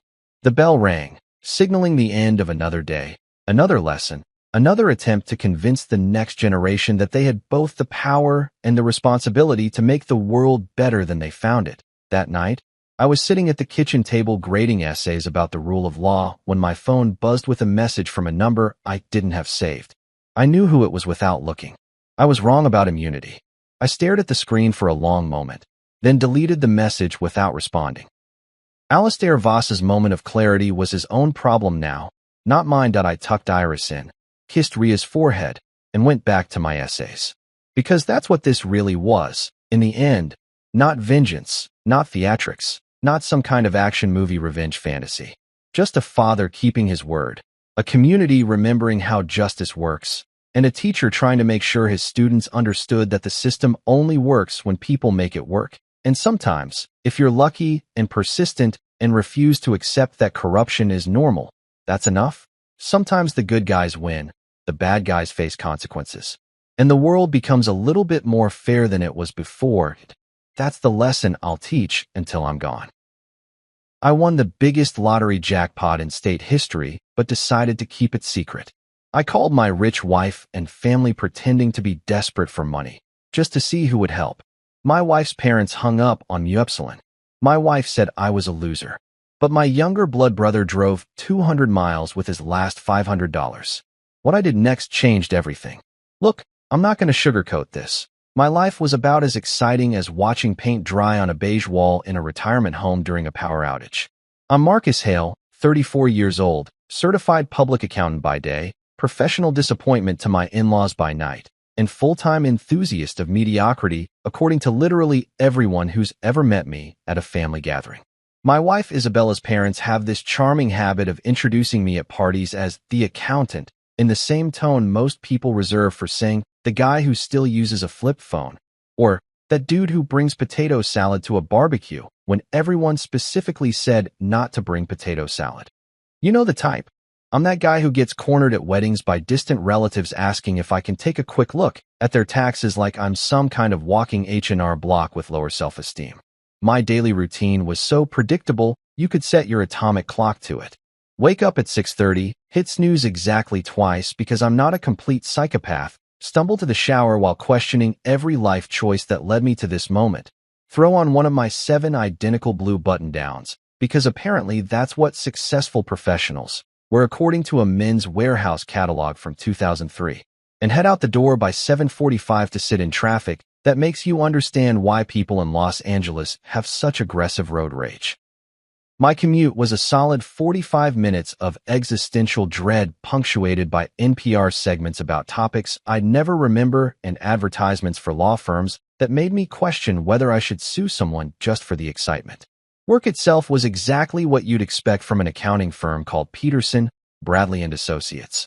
A soulless corporate hellscape decorated in various shades of gray that probably had focus groups debating whether depressing slate or corporate despair was the better paint choice.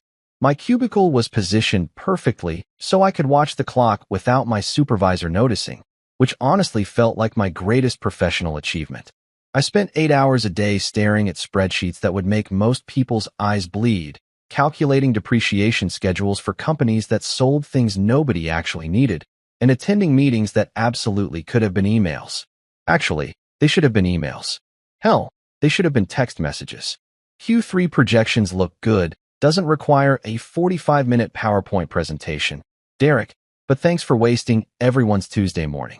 Lunch was always the same sad ritual at the gas station 3 blocks from my office, a location I'm pretty sure was specifically designed by city planners who hated joy. The place was run by a guy named Ahmed who'd seen me walk in at 12:15 p.m. every single weekday for the past 6 years and still asked, "What can I get you?" Like maybe today would be the day I'd suddenly order something different. The usual, I'd say, which was code for the least expired sandwich in the cooler, a bag of chips that were probably manufactured during the Obama administration, and a coffee that tasted like someone's broken dreams filtered through a gym sock. Sometimes I'd grab one of those weird energy drinks with names like Extreme Adrenaline Death Blast that made you feel like your heart was trying to escape through your ribcage. Living on the edge, that's me. But this particular Tuesday, the Tuesday that would eventually make me question everything I thought I knew about luck, family, and whether the universe has a twisted sense of humor, I did something different. As I stood at the counter watching Ahmed ring up my depressing lunch, my eyes wandered to the lottery ticket display, and I thought, you know what? Why the hell not? It wasn't even a conscious decision really, more like my brain just decided to go rogue for 30 seconds. Maybe it was the fact that my mother-in-law had sent me another passive-aggressive text that morning about how Isabella deserved someone more ambitious, as if ambition was something you could just pick up at Costco in bulk. Maybe it was because I'd just calculated quarterly earnings for a company that sold decorative throw pillows to people who already had too many decorative throw pillows and realized my existence was fundamentally meaningless. Or maybe I was just tired of eating gas station tuna without at least pretending I had dreams. Give me a Mega Millions ticket too, I told Ahmed, sliding an extra $2 across the counter like some kind of high roller. He printed it out without even looking up. This man had seen every type of desperate hope that walked through his door and remained beautifully unimpressed by all of it. I shoved the ticket in my wallet between a receipt from 2019 and my insurance card, then completely forgot about it because that's what you do with lottery tickets. They're less about winning and more about buying yourself 60 seconds of what if fantasy before reality comes crashing back down like a piano in a cartoon. That evening proceeded exactly as every evening in my life proceeded. I drove home through the same terrible traffic, pulled into the driveway of our modest 3-bedroom house that Isabella constantly complained wasn't impressive enough for the neighborhood, and walked in to find her on the couch scrolling through Instagram with the kind of intensity usually reserved for bomb defusal experts. She barely looked up when I said hello, just made this little grunt of acknowledgement that I'd learned to interpret as her entire emotional range. Dinner was leftover Chinese food from the previous night because neither of us could be bothered to cook. Her, because she was too busy photographing her salad for social media with 17 different filters. Me because I'd spent all day calculating other people's money and had zero energy left for basic human functions. Around 9 p.m., after watching Isabella take 47 photos of herself in different angles for what she called content creation, she had 847 Instagram followers, mostly bots and her high school friends who'd forgotten to unfollow. I remembered the lottery ticket. The drawing was happening right about then, and I figured I might as well check the numbers for that brief moment of, well, it was worth a shot, before throwing it away and returning to my regular scheduled programming of existential emptiness. I pulled up the winning numbers on my phone while Isabella narrated her entire skincare routine to her phone camera like she was hosting a TED Talk on mediocrity. First number matched. Okay, neat. Second number matched. Huh, interesting. Third number. Wait, that matched too. By the fourth number, my hands started shaking slightly, which I told myself was probably just the 3 cups of terrible gas station coffee, finally catching up with my cardiovascular system. Fifth number matched. My vision started doing this weird tunnel thing that happens in movies right before someone faints or discovers they have superpowers. And then the sixth number, the final number, matched perfectly. I sat there staring at my phone screen, then at the crumpled lottery ticket, then back at my phone, then at the ticket again, doing this weird mental loop that my brain couldn't quite process. Every single number matched. All 6 of them. The jackpot was $312 million, which according to the news ticker scrolling across the bottom of the screen, was the largest lottery jackpot in state history. I'd won. I'd actually won. Me, Marcus Hale, the guy whose greatest life achievement up until this moment was successfully filing a complicated tax return for a client who owned both a small business and a llama farm, had just won $312 million. The scream that came out of my mouth was somewhere between a dying whale and a tea kettle reaching critical pressure. Isabella actually looked up from her phone for the first time in what might have been days. "What's wrong with you?" she asked with the kind of concern you'd show for a stranger having a mild coughing fit on a bus. I couldn't form words. I just held up the ticket and pointed at my phone like some kind of malfunctioning robot. She squinted at both, clearly not understanding, then went back to her phone. "Cool," she said, which was exactly the kind of response that summarized our entire relationship. For about 5 glorious minutes, I felt like I'd transcended normal human existence. I was floating somewhere above my boring accountant life, looking down at all the spreadsheets and gas station sandwiches and passive-aggressive in-law comments, thinking, I'm free. I imagined quitting my job in spectacular fashion, maybe renting a billboard outside the office that said, "Marcus has left the building, losers." I thought about buying a house so big Isabella's parents would have to use GPS to find the bathroom.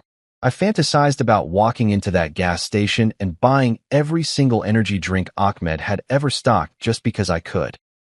But then, like a bucket of ice water mixed with reality and a dash of crushing awareness, it hit me. Isabella would turn this into a family project faster than you could say financial advisor. Her parents, Mr. and Mrs. Harrington, who'd built a moderately successful commercial real estate business through what I suspected was equal parts luck and refusing to retire, would suddenly become financial experts who needed to help us manage this responsibly. Isabella would immediately start planning the Instagram reveal, probably hiring a photographer for a photo shoot where she'd pose with fake money and captions about blessed life and manifestation, despite having spent the last 6 years manifesting nothing except complaints about our furniture not being upscale enough. I could already see it playing out. Family meetings where everyone had opinions about our money. Group chats where distant cousins I'd met once at a funeral suddenly remembered we were so close. And Isabella's parents dropping by unannounced to discuss investment opportunities, which really meant, "We'd like to retire early using your money. Thanks." The Harringtons had this special talent for making everything about them, while simultaneously making you feel guilty for existing. They'd probably suggest we buy them a vacation home in Florida as an investment property and act like they were doing us a favor by accepting. So instead of celebrating like a normal person who'd just won generational wealth, I sat there on my beige couch in my mediocre living room and whispered to myself, "Congratulations, Marcus. You just became everyone's favorite ATM machine." The irony wasn't lost on me that winning $312 million somehow felt like I'd just signed up for a different kind of prison, one with better furniture and worse relatives. I looked over at Isabella, who was now filming herself doing some kind of face massage technique she'd learned from an influencer with a questionable understanding of anatomy, and realized she had no idea that everything had just changed. And honestly, I kind of wanted to keep it that way, at least for now, at least until I figured out what the hell to do with this ticket that was simultaneously the best and most terrifying thing that had ever happened to me. I carefully folded the lottery ticket, slipped it back into my wallet, and decided that maybe, just maybe, I'd keep this little secret to myself for a bit. After all, I'd spent 34 years being boring, predictable Marcus. What was a few more days of pretending while I figured out how to not become a cautionary tale on some documentary called Lottery Winners Who Lost Everything Because Their Family Sucked? Yeah, I thought, taking a deep breath and feeling my heart rate finally start to return to something resembling normal. This was going to be interesting.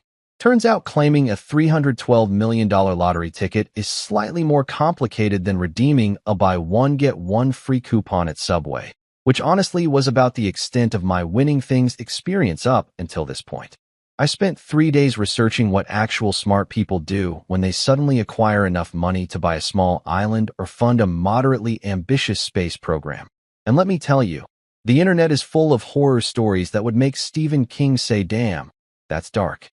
There were tales of lottery winners who went bankrupt faster than I could calculate their compound interest rate, families torn apart over money disputes that started with "Can I borrow?" and ended with restraining orders, and enough murders to fill an entire true crime podcast series titled Imo Money, Imo Murders, apparently.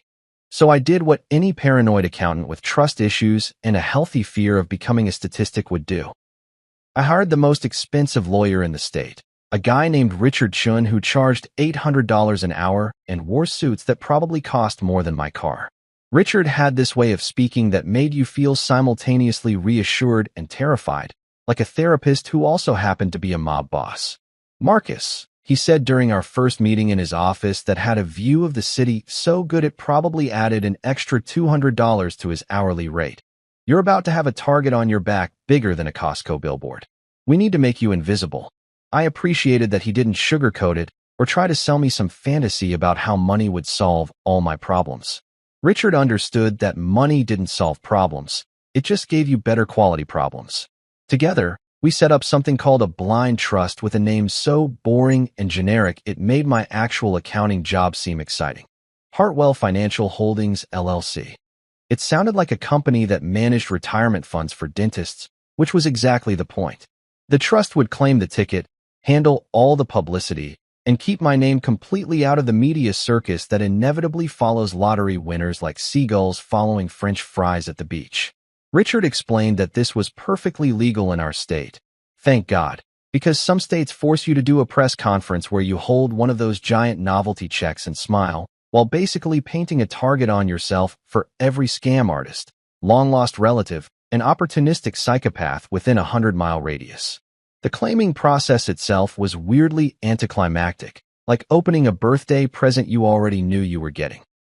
I met Richard at the state lottery office, signed approximately 4,000 documents without reading them, because I'm apparently still terrible at adulting even when millions of dollars are involved, and watched as bureaucrats in khakis verified the ticket with the kind of enthusiasm usually reserved for DMV employees processing license renewals.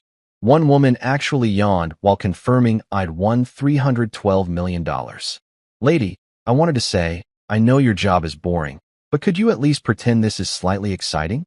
But I kept my mouth shut because Richard had specifically instructed me to say nothing, sign everything, and leave quickly, which honestly sounded like advice you'd give to someone committing a heist. After taxes, because of course the government wants their cut of my accidental good fortune like a mandatory business partner I never asked for, I netted roughly $187 million. Still an absolutely stupid amount of money that my brain couldn't quite process as real. Like, my accountant brain understood the numbers technically, but my regular human brain kept doing this thing where it would see $187 million and just sort of short-circuit like a computer trying to divide by zero. Richard immediately moved everything into a diversified investment portfolio that he promised would generate conservative returns of about 4 to 5% annually, which translated to roughly $7 to $9 million per year without me lifting a finger. That's more than most people make in a lifetime, just sitting there growing like some kind of magical money plant that waters itself. But here's where my story diverges from every lottery winner documentary you've ever seen on TLC. I didn't immediately quit my job, buy a mansion, or lease a Ferrari that costs more than a house. Nope. I kept driving my 2015 Honda Civic with the dent in the passenger door. From that time, I misjudged a parking space and hit a shopping cart like a complete amateur. I continued waking up at 6:30, hitting snooze twice, and showing up to Peterson Bradley and Associates in my rotating collection of boring blue button-downs. My coworkers thought I was just incredibly dedicated to my career, which made me want to laugh every time someone complimented my work ethic. Derek from marketing actually told me I was an inspiration for showing up during the flu season when half the office was out sick. Derek, buddy, I thought, I'm literally a multi-millionaire playing pretend because I'm too paranoid to live my actual life. That's not inspiration, that's psychological damage. I'd watched enough documentaries to know what happens to lottery winners who go public. They get absolutely demolished by people who suddenly remember they exist. Distant cousins you met once at a funeral when you were 7 show up asking for small loans of $50,000.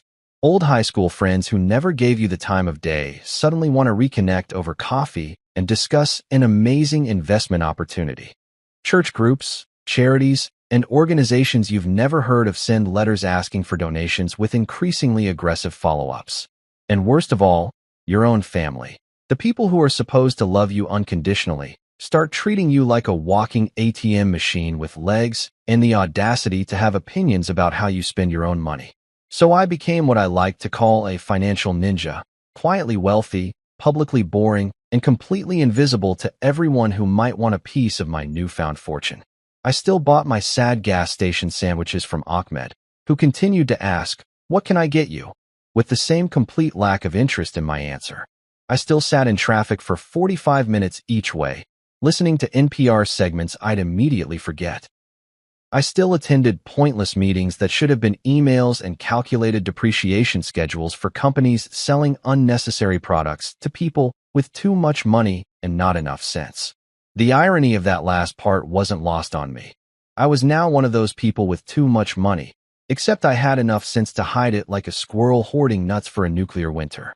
The hardest part was maintaining the facade at home with Isabella, who had absolutely no idea that her unambitious husband was sitting on enough wealth to buy her parents' entire commercial real estate business twice over and still have money left for a private island. She continued her nightly routine of photographing herself from 47 different angles, complaining about our furniture not being upscale enough, and dropping hints about how her friend Jessica's husband just made partner at his law firm while I was still just an accountant. Every time she said something like that, I had to physically bite my tongue to keep from saying, "Yeah, well, Jessica's husband probably can't buy their entire law firm in cash, can he?" But I stayed quiet, nodded along, and let her believe whatever she wanted to believe about our financial situation. Her parents, the illustrious Mr. and Mrs. Harrington, continued their tradition of introducing me at social gatherings as the accountant, with that special tone that implied they'd hoped Isabella would marry someone more impressive, like a doctor or a senator or literally anyone else. At their annual 4th of July barbecue, Mrs. Harrington actually patted my shoulder and said, "Well, at least accounting is stable, dear," in the same voice you'd use to console someone whose dog just died.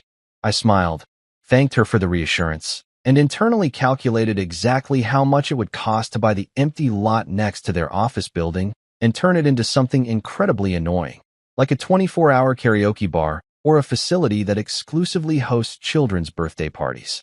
Just for fun, just to imagine. My daily fantasy became increasingly specific and slightly unhinged. I'd imagine walking into their precious office building wearing a hoodie and jeans, dropping a briefcase full of cash on their imported Italian marble desk, and saying, "I'd like to buy this building, please. Also, you're fired." Then I'd convert the entire place into something beautifully petty, maybe a free community center for struggling families, or a nonprofit that helped people escape debt, or just a really nice public library where homeless people could hang out without being hassled. Something that would make the Harringtons clutch their pearls while simultaneously being so altruistic they couldn't even complain about it without looking like complete monsters. But I didn't do any of that. Not yet, anyway. Instead, I continued my double life. Secret millionaire by net worth, completely average sad sack by appearance. I got my hair cut at the same supercuts where a rotating cast of stylists butchered my hair for $40 including tip. I bought my clothes from department stores having sales that were probably never not having sales. I drove my dented Honda and ate my questionable gas station sandwiches and attended my meaningless meetings and smiled politely when my in-laws reminded me that I wasn't quite good enough for their daughter. Because here's what I'd figured out after 3 weeks of being secretly wealthy. Having money was the easy part. Figuring out who actually gave a damn about you before they knew you had money. That was the real challenge. I'd spent 34 years being invisible, unremarkable Marcus who blended into beige walls and drove past people without being noticed. Now I had the resources to change everything. But I also had something more valuable. Time. Time to watch. Time to see who people really were when they thought I had nothing to offer them. Time to plan something that would separate the people who actually cared about me from the people who just wanted access to my bank account. And honestly, I was starting to enjoy my little secret. There was something deeply satisfying about sitting in meetings listening to people complain about their financial problems while knowing I could solve them all with what amounted to pocket change from my investment returns. It was like being a superhero whose power was just having money and the self-control not to spend it on stupid stuff. Not the most exciting superpower, admittedly, but it beat my previous superpower of guy who's really good at Excel formulas. So I kept quiet, kept working, kept pretending. My coworkers thought I was dedicated. My wife thought I was boring. Her parents thought I was disappointing. And me? I was just waiting, watching, and planning something that would eventually make all of this patience absolutely worth it. The idea hit me on a Wednesday night while Isabella was having a full-blown meltdown about our couch, which according to her didn't feel rich enough and was embarrassing compared to her friend Monica's sectional that apparently cost more than some people's cars. She was standing in our living room gesturing dramatically at our perfectly functional 3-year-old sofa like it had personally insulted her family lineage, going on about thread counts and investment pieces and how we needed to upgrade our lifestyle to match our aspirations. I was sitting there nodding along, mentally calculating that I could buy Monica's entire furniture store in cash and still have enough left over to furnish a medium-sized hotel, when this thought just crystallized in my brain like some kind of twisted epiphany. If I lost everything tomorrow, who would actually help me? Not who would say nice things, or who would feel bad for me, or who would post thoughts and prayers on social media. I mean who would actually reach for their wallet, sacrifice something real, and help me survive. It was the kind of question that keeps you up at night once you start thinking about it, like realizing you've never actually seen your neighbors bringing groceries and wondering if they're vampires or just really good at shopping during hours you're asleep. Most people go their whole lives never really knowing the answer because they never end up in a situation desperate enough to find out. But I had resources now, which meant I could engineer a little experiment, a test, a completely unethical but deeply satisfying social psychology project that would probably get me kicked out of any research institution but would definitely answer my question. I called it Operation Financial Apocalypse, because if you're going to emotionally manipulate your family and friends to see who actually loves you, you might as well give it a cool code name that makes you feel like a spy instead of a paranoid millionaire with trust issues. The plan was simple, elegant, and probably made me a terrible person. I would call everyone important in my life, tell them I'd lost my job and was facing financial ruin, and see who stepped up versus who suddenly remembered they had somewhere else to be. No fancy psychology required. No hidden cameras or elaborate setups. Just a phone call and a sob story that would make or break my opinion of every person I'd ever pretended to like at Thanksgiving dinner. I started drafting my script like I was preparing for the world's most depressing audition. It had to be believable enough to trigger genuine responses, but not so dramatic that people would think I was having a mental breakdown and call the authorities. Lost my job, rent due, car getting repossessed, hit that sweet spot between desperate enough to need help and not so desperate that you assume I'm also living in a dumpster and communicating via Morse code. I practiced in my car during lunch breaks, sitting in the parking lot of my office building talking to myself like a complete lunatic while my coworkers probably walked by thinking, man, Marcus is really losing it. If only they knew. First on my list, Mr. and Mrs. Harrington, Isabella's parents. The people who'd spent the last 6 years reminding me in increasingly creative ways that I wasn't quite the son-in-law they'd envisioned when Isabella brought me home from college. These were people who'd built what they considered a real estate empire, which was actually just 3 strip malls and a couple of office buildings. But they talked about it like they were the Rockefellers of suburban commercial property. They drove matching BMWs, took twice-yearly cruises to places they could mispronounce, and had opinions about wine that they'd clearly memorized from a website about having opinions about wine. I called them on a Thursday evening, timing it right after their dinner, but before their nightly ritual of watching whatever British detective show was currently popular among people who owned decorative pillows with inspirational quotes. Mrs. Harrington answered with her usual level of enthusiasm for hearing from me, which was somewhere between mild inconvenience and wrong number. I launched into my prepared speech. I'd been laid off 3 weeks ago, hadn't told anyone because I was embarrassed, the severance was gone, rent was due in 5 days, and my car was about to get repossessed. I even threw in some realistic details about having to choose between paying the electric bill and buying groceries, which I thought was a nice touch that showed I'd really thought this through. There was silence on the other end. Not the good kind of silence where someone is processing bad news and preparing to help, but the awkward kind of silence where you can literally hear someone trying to figure out how to exit a conversation without looking like a complete monster. Finally, Mrs. Harrington made this sound that was somewhere between a gasp and a sigh, like she'd just watched someone drop ice cream on a sidewalk.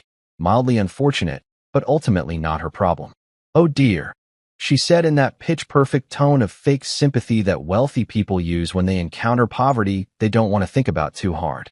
That's really unfortunate, Marcus. Have you tried applying to other positions? I hear McDonald's is always hiring." I blinked. Did she really just suggest I apply to McDonald's? Don't get me wrong, nothing against fast food workers. I'd probably last about 6 hours before having a breakdown over someone yelling at me about pickles. But the sheer condescension of that response was almost impressive in its complete lack of self-awareness. I pressed on, making my voice crack slightly for dramatic effect. "I was actually hoping maybe you and Mr. Harrington could help with rent, just until I find something. I'm about to be evicted, and I don't know what else to do." Another silence, this one even more uncomfortable than the first. I could practically hear her clutching her pearls through the phone. "Well, Marcus," she said slowly, using the same voice kindergarten teachers used to explain why we don't eat glue. "We'd love to help, but you understand we have our own expenses. The business has been slow lately, and we're actually quite stretched thin ourselves." This was a lie so obvious it was almost insulting. I'd literally seen her Facebook post from yesterday about booking a 2-week Mediterranean cruise to celebrate their anniversary. Stretched thin, my ass. She was about as stretched thin as a billionaire complaining about the price of caviar. "I'm sure you and Isabella will figure something out," she continued, warming up to her escape plan. "You're both smart young people. This is probably just a little character-building experience." Character-building experience. She just called my fake financial ruin a character-building experience like I was some kind of protagonist in a feel-good movie about overcoming adversity through the power of positive thinking and maybe a training montage. I opened my mouth to respond, maybe push back a little, but then I heard the click. She'd hung up. Mrs. Harrington, the woman who'd spent the last 6 years pretending to care about her daughter's marriage while simultaneously undermining it at every possible opportunity, had literally hung up on me faster than a telemarketer who'd just been told to get lost. I sat there staring at my phone, not even angry really, just impressed by the sheer efficiency of her abandonment. That took skill. I called Mr. Harrington's cell next, figuring maybe the husband would have a different response than the wife. You know, male solidarity or whatever. He answered on the 4th ring, sounding slightly out of breath, probably from walking upstairs or doing some other minimal physical activity that people who pay for gym memberships they never use would consider exercise. I gave him the same story, adding a few extra details about how scared I was and how I didn't know what we were going to do. His response was somehow even worse than his wife's. "Son," he said, using that term the way people use buddy when they're about to tell you something you absolutely don't want to hear. "Sometimes life knocks you down. That's when you find out what you're really made of."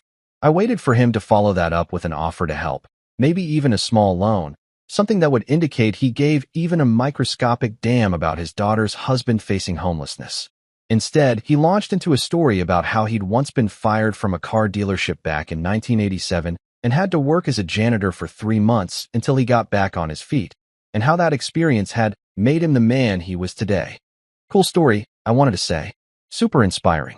Now are you going to help me, or are you just going to use my crisis as an opportunity to relive your glory days of pushing a mop? But before I could say anything, He wrapped up his motivational speech with, "I'm sure you'll land on your feet, Marcus. You always do." Then he hung up too. 2 calls, 2 hang-ups, 0 offers of help. The Harringtons had failed my tests so spectacularly that I almost felt bad for giving them the opportunity to prove they were exactly as terrible as I'd always suspected.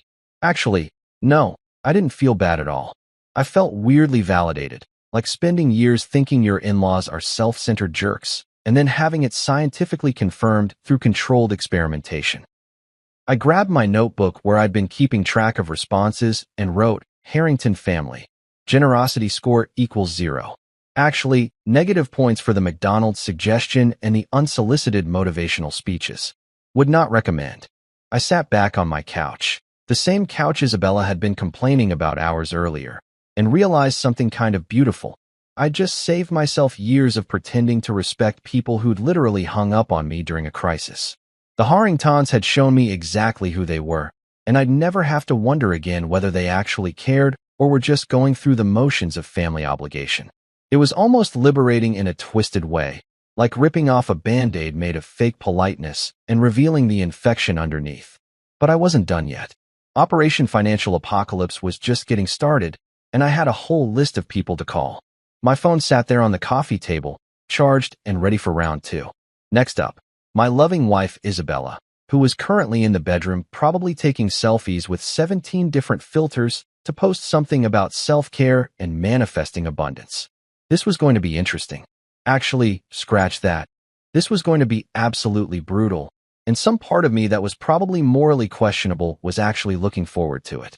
I gave myself exactly 10 minutes to mentally prepare for what I was about to do, which in hindsight was probably 9 minutes longer than I actually needed because let's be real, there's no amount of preparation that gets you ready to potentially watch your marriage implode over a fake financial crisis you engineered specifically to test whether your wife actually loves you or just tolerates your existence. This was either going to be the moment where Isabella proved she was my ride-or-die partner who'd stand by me through anything, or it was going to be the moment I confirmed what a tiny, pessimistic voice in my head had been whispering for the last 3 years, that I was essentially a placeholder husband, good enough for Instagram couple photos, but not quite good enough for actual partnership when things got real. Isabella was still in the bedroom, and I could hear her talking to her phone in that artificially cheerful voice influencers use when they're explaining their morning routines to an audience of bots and people hate watching. So after I apply my hyaluronic acid serum, and you guys, this one is amazing, I'll link it below, I like to just take a moment to practice gratitude. I stood outside the door listening to her practice gratitude for her skincare products and wondered if I'd appear anywhere on that gratitude list if things went south. Probably somewhere between grateful for coffee and grateful for fast shipping, if I was lucky. I knocked softly, which felt weirdly formal considering we'd been married for 6 years, and I'd literally seen her with food poisoning that one time we went to that sketchy seafood buffet, but something about this moment demanded ceremony. She looked up from her ring light setup with mild annoyance, like I'd just interrupted her filming the moon landing or discovering a cure for something important rather than talking about face cream to 17 actual humans and 830 bot accounts. "I need to talk to you about something serious," I said, and even I could hear how ominous that sounded. Like, we need to talk, but with extra dread sprinkled on top. She sighed and paused her recording, which I realized was probably the biggest sacrifice she'd made for our relationship in at least 6 months. "What is it, Marcus?" I'm literally in the middle of filming content. This serum sponsor has been waiting for 3 weeks. Content. She called it content like she was producing award-winning documentaries instead of 20-minute videos about moisturizer that 12 people would watch while bored on the toilet. But I bit my tongue because I was about to test whether 6 years of marriage meant anything when the money stopped, and I didn't want to sabotage my own experiment with petty arguments about her social media career that generated approximately $47 per month. I sat down on the edge of our bed, the bed we'd bought from IKEA, and assembled while having a fight about whether I'd grabbed the right Allen wrench, a fight that had somehow encapsulated our entire relationship dynamic in one frustrating afternoon. "I lost my job 3 weeks ago," I said, keeping my voice steady and watching her face carefully for any reaction. "I've been trying to find something new, but it's not going well. We're behind on rent, the car payment is due, and I don't know how we're going to make it through the month. I need help." Isabella stared at me for what felt like an eternity, but was probably only about 5 seconds. Then, and I swear I'm not making this up for dramatic effect, she laughed. Not a nervous laugh or an uncomfortable, surely you're joking laugh, but a genuine full laugh like I'd just told her a pretty good joke that deserved a solid chuckle. "Wait, you're serious?" she said, her smile fading when she realized I wasn't joining in. "You actually lost your job? Like, for real?" I nodded, committing to the bit even though every fiber of my being wanted to say surprise. "Just kidding.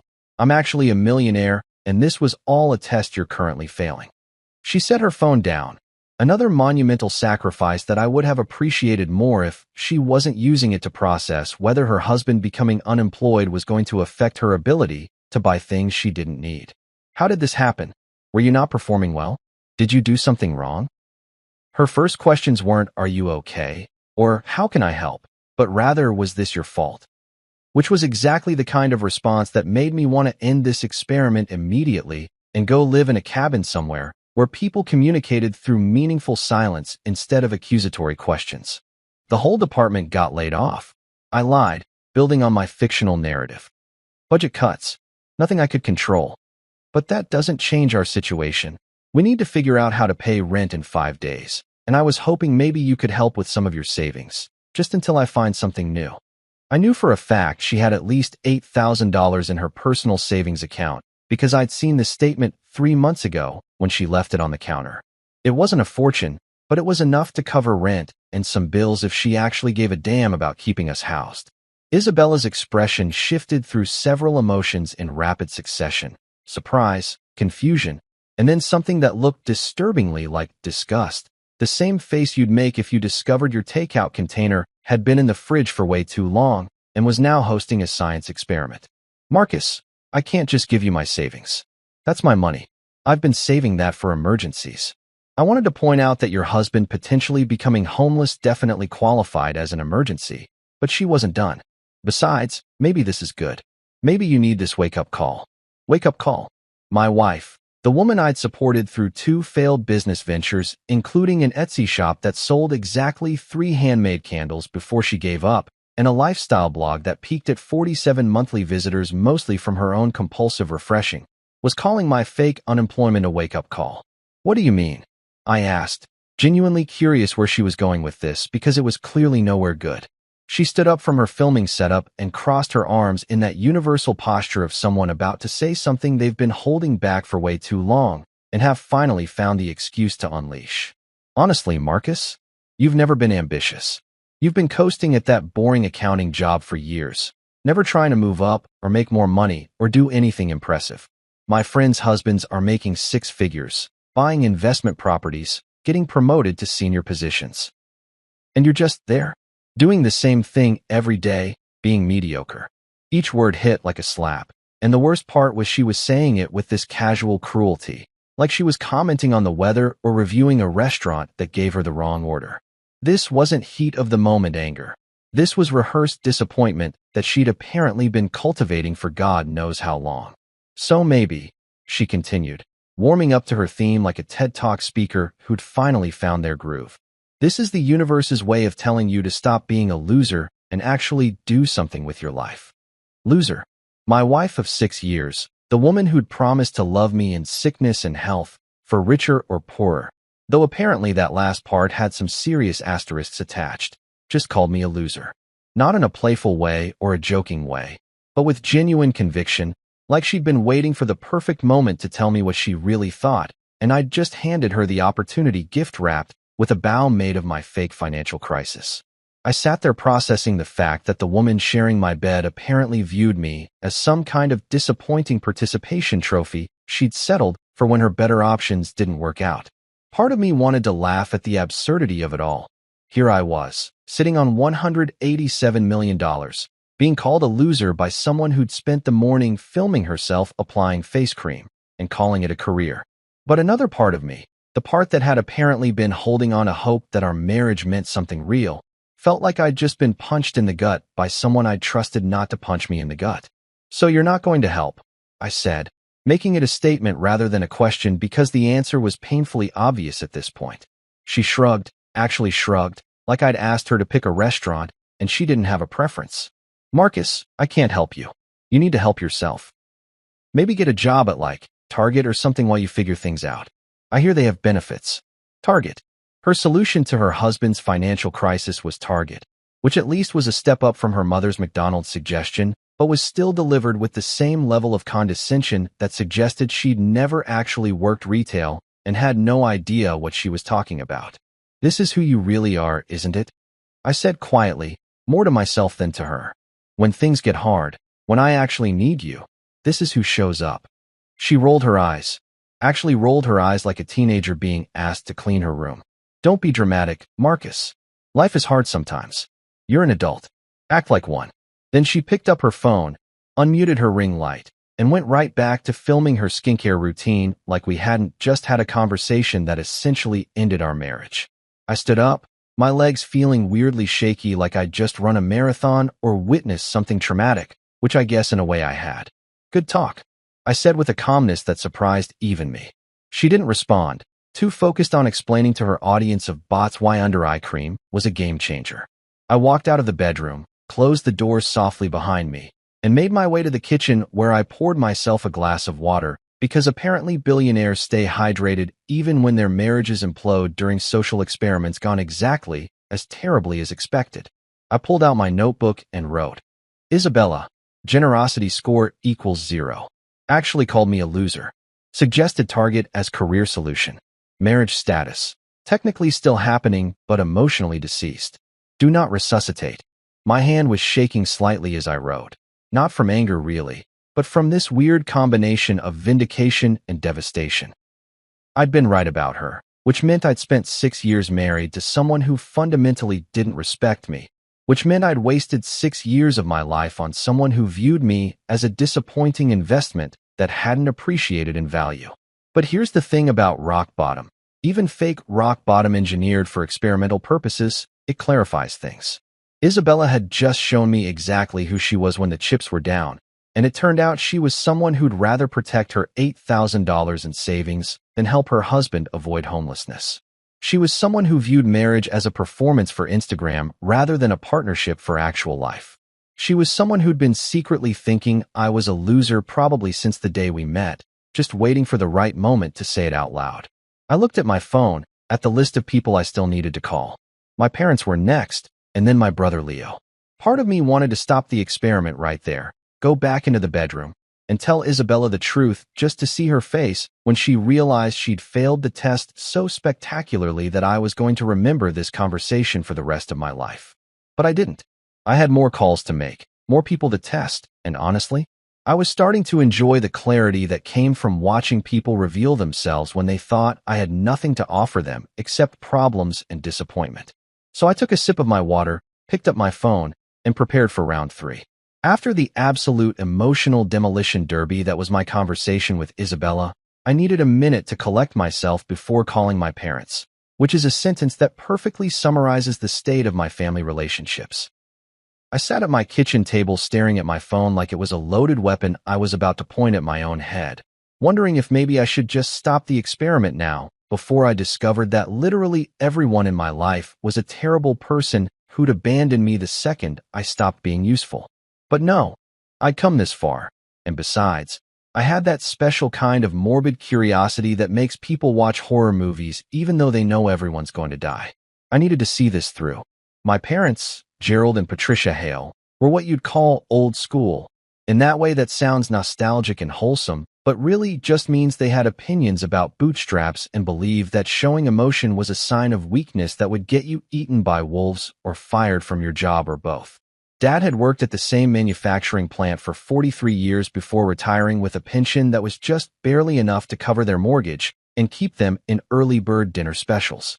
Mom had been a receptionist at a dental office where she'd perfected the art of passive-aggressive comments disguised as helpful advice. They weren't bad people exactly. They kept me fed and clothed and mostly alive through childhood. But they also weren't the type to discuss feelings or offer unconditional support or do any of those things you see in heartwarming movies about families who actually like each other. I called Dad's cell phone at exactly 7 p.m. because that was after dinner but before his sacred Jeopardy time. A window of approximately 45 minutes where he might actually answer instead of letting it go to voicemail with a message he'd recorded in 2009 and never updated. He picked up on the third ring with his standard greeting of "yeah," which was somehow both a question and a statement of general displeasure at being contacted. "Hey, Dad, it's Marcus," I said, as if he didn't have caller ID and couldn't see exactly who was calling. "I need to talk to you about something serious." I heard him sigh, that special dad sigh that communicates disappointment, exhaustion, and regret about not pulling out 34 years ago, all in one breath. "What did you do?" he asked, jumping straight to the assumption that whatever I was calling about was definitely my fault, which was honestly pretty on-brand for our relationship.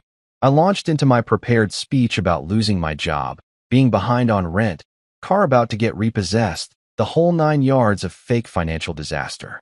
I even threw in some details about having to decide between electricity and groceries, really painting a picture of desperation that should have triggered some kind of parental protective instinct if such a thing existed in Gerald Hale's emotional repertoire. Another sigh, this one somehow even more laden with disappointment than the first. "Son," he said, and I already knew nothing good was coming after that particular tone. "You're 34 years old. You're not a kid anymore. You should have an emergency fund. You should have been networking for a better position. You should have been preparing for this kind of thing." Notice how every sentence started with "you should have," as if he was reading from a handbook titled "How to Be Unhelpful While Technically Not Being Wrong." "I know, Dad, but that doesn't change my current situation," I said, trying to keep my voice steady and not betray the fact that I was actually a multimillionaire conducting a psychological experiment on my own family, like some kind of twisted scientist in a lab coat made of trust issues. "I was hoping maybe you and Mom could help with rent, just this once, until I get back on my feet. I'm really desperate here." The word desperate tasted weird in my mouth, probably because I was the opposite of desperate. I was so not desperate that I could have paid their mortgage off entirely and still had enough money left over to buy them a vacation home they'd never use because Dad refused to fly anywhere that required more than a 2-hour drive. "Marcus," Dad said, using that patient voice usually reserved for explaining things to very small children or very drunk adults. "You need to figure this out on your own. Your mother and I worked hard our whole lives. We raised you right. We taught you the value of a dollar. Now it's time for you to put those lessons into practice. Maybe this is exactly what you need. A wake-up call to stop coasting and start really working hard." There it was again, that phrase, wake-up call, that apparently everyone in my life had workshopped together as the official response to Marcus's fake crisis. Was there a family group chat I didn't know about where they'd all agreed this was the most condescending possible thing to say? "So you're not going to help," I said flatly, not even bothering to make it a question anymore because I could read the writing on the wall, and the writing said, "You're on your own, loser," in big neon letters. Dad made this noise that was half cough, half grunt, entirely unhelpful. "Son, the best help I can give you is not enabling your dependence. You need to stand on your own 2 feet. Maybe move back home temporarily if you need to, get a job, any job, and work your way back up." I started at the bottom, worked at that plant for 43 years, and look at me now. I'm comfortable. That's what hard work gets you. Move back home. My 67-year-old father, who I'd seen exactly 4 times in the last 2 years not counting obligatory holiday appearances, just suggested I move back into my childhood bedroom with the same enthusiasm most people reserve for suggesting someone try a new brand of paper towels. "And what would that look like exactly?" I asked, morbidly curious about the details of this generous offer. "Would I pay rent? Help with bills?" Dad cleared his throat, and I could practically hear him doing mental calculations about how much he could extract from his broke son without seeming completely heartless. "Well, we need to work something out. Can't have you freeloading. Maybe $400 a month plus utilities, help around the house, mow the lawn, that sort of thing. Build character. Build character." I was 34 years old, had been financially independent for 12 years, and my father wanted to charge me rent plus manual labor to live in a house he'd paid off 15 years ago while I built character, like I was a teenager who'd just gotten caught shoplifting. Before I could respond to this absolutely spectacular display of parental generosity, I heard Mom's voice in the background. "Is that Marcus? Let me talk to him." There was some shuffling, And then my mother's voice came through the speaker with that particular tone she used when she was about to say something she thought was helpful, but was actually just incredibly tone-deaf. "Marcus, honey, your father told me about your situation. This is very concerning." Finally, I thought, someone who might actually show some empathy. How naive I was, thinking that would last more than 3 seconds. "You know what you should do," she continued, not waiting for me to respond because this was clearly a prepared speech she'd been rehearsing while eavesdropping on my conversation with Dad. "You should take this opportunity to really reassess your life choices. Maybe go back to school, get an MBA, or something that would make you more marketable. Oh, and if you do move back home, don't forget to bring your own laundry detergent. We're on a fixed income, and that stuff isn't cheap." I blinked, processing the fact that my mother's primary concern about my impending homelessness was whether I'd remember to bring my own tide. Not "Are you okay?" or "How can we help?" or literally any expression of maternal concern, but rather a preemptive strike about laundry supplies. "Mom, I can't afford to go back to school right now. I can barely afford to eat. I called because I need help, like actual immediate help, not career advice or life coaching." "Well, Marcus," she said with that particular flavor of passive aggression she'd perfected over 63 years of being married to a man who thought feelings were for people who didn't work hard enough. "If you'd been more responsible with your money, you wouldn't be in this position. Maybe cut back on eating out so much, cancel those subscription services young people waste money on, learn to budget properly. Your father and I have been living on a fixed income for 5 years, and we managed just fine." The irony of my mother, who'd once spent $300 on decorative garden gnomes she saw on a home shopping network at 2 a.m., lecturing me about budgeting, was almost beautiful in its complete lack of self-awareness. "I appreciate the advice," I said, using every ounce of self-control I possessed not to tell them I could buy their entire neighborhood in cash and still have money left over to commission a statue of myself holding a giant middle finger, but I was really hoping for actual financial help, not tips from a Dave Ramsey podcast. Dad got back on the phone, and I could tell from his tone that this conversation was about to be over whether I liked it or not. "Marcus, I've given you my answer. Figure it out. That's what adults do. Call us when you get back on your feet, and maybe we can all have dinner or something." Then he hung up, just like the Harringtons had, because apparently hanging up on family members during crises was just the standard operating procedure for everyone I was related to. I sat there staring at my phone, adding to my notebook, "Parents, generosity score equals maybe 2 out of 100, and that's being charitable." Offered to let me move back home for $400 per month, plus manual labor, and the privilege of buying my own laundry detergent. Provided exactly 0 emotional support and maximum amount of unsolicited advice about bootstraps. Would rather see me mow their lawn than actually help. Do not recommend as parents. 0 stars. 3 calls down, and the pattern was becoming painfully clear. Everyone in my life viewed my success or failure as a reflection of my personal character rather than circumstances, and none of them were willing to sacrifice anything meaningful to help me. The Harringtons had hung up faster than you could say Mediterranean cruise. Isabella had called me a loser and suggested Target. My parents had offered to rent me my childhood bedroom and told me to bring my own tide. The bar was so low at this point that it was basically underground, and yet somehow everyone kept limboing under it with room to spare. But I had one more call to make, and honestly, this was the one I was most nervous about, because if Leo failed this test, then I'd have to accept that I was completely alone in the world except for a bank account that couldn't hug me or tell me everything would be okay. My younger brother was either going to restore my faith in humanity or cement my decision to become a hermit who lived in a compound surrounded by money and trust issues. I picked up my phone, pulled up Leo's contact, and prepared for the moment of truth that would either save this experiment or confirm that I should probably invest in some good therapy along with my diversified portfolio. Leo was 2 years younger than me, which in family hierarchy terms meant absolutely nothing except that he'd gotten slightly less parental attention growing up, which honestly might have been the best thing that ever happened to him.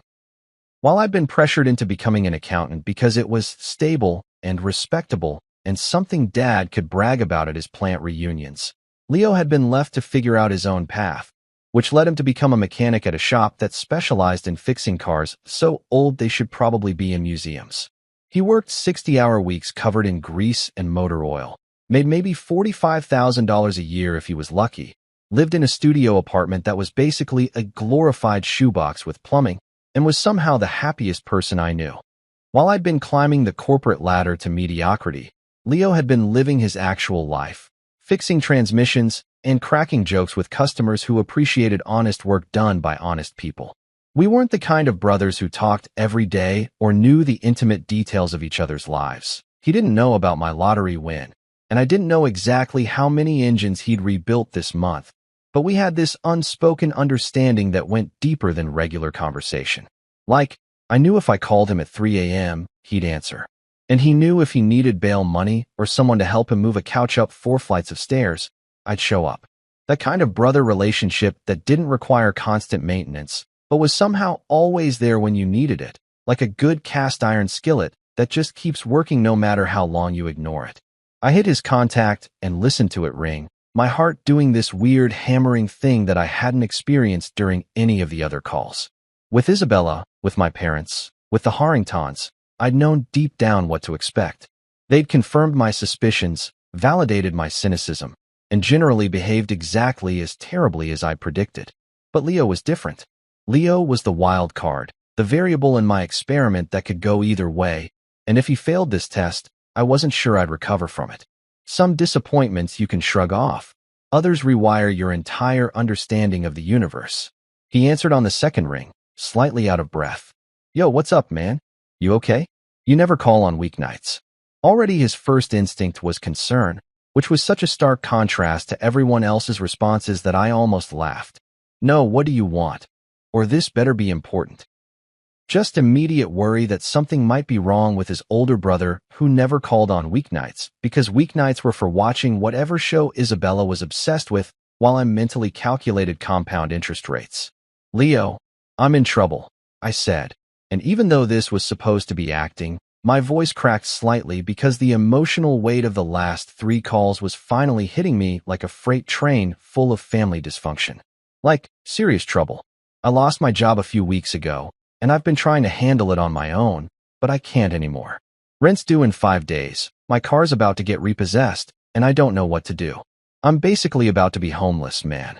The silence on the other end wasn't like the uncomfortable silence from the Harringtons or the judgmental silence from my parents. It was the silence of someone processing bad news and figuring out how to help rather than figuring out how to escape the conversation. How bad is bad? He asked finally, his voice serious in a way I rarely heard from him. Leo was usually all jokes and easy laughter, but right now he sounded like someone preparing for war, or at least preparing to fight whatever dragons were threatening his brother. Eviction bad, I said, committing fully to the story even though part of me wanted to stop right there and tell him the truth because I already knew. Leo was different. I'm behind on everything. I've been applying everywhere, but nothing's coming through fast enough. I called mom and dad, and they basically told me to figure it out on my own. I'm out of options, bro. I'm completely out of options. That last part was true in a way. I was out of options for people who might actually help me, even though I wasn't out of money. 3 seconds of silence. Just 3 seconds. But in those 3 seconds I could practically hear him doing mental calculations, checking his own bank account in his head, figuring out what he could sacrifice. Then, I've got about $500 left in my account after my rent payment clears tomorrow. I can bring it to you tonight. I'll leave right now. Just like that. No questions about how I'd let it get this bad. No lectures about responsibility or wake-up calls or bootstrap philosophy. Just immediate, unconditional help from someone who had basically nothing to give. Leo, you're 200 miles away. It's already 8 o'clock.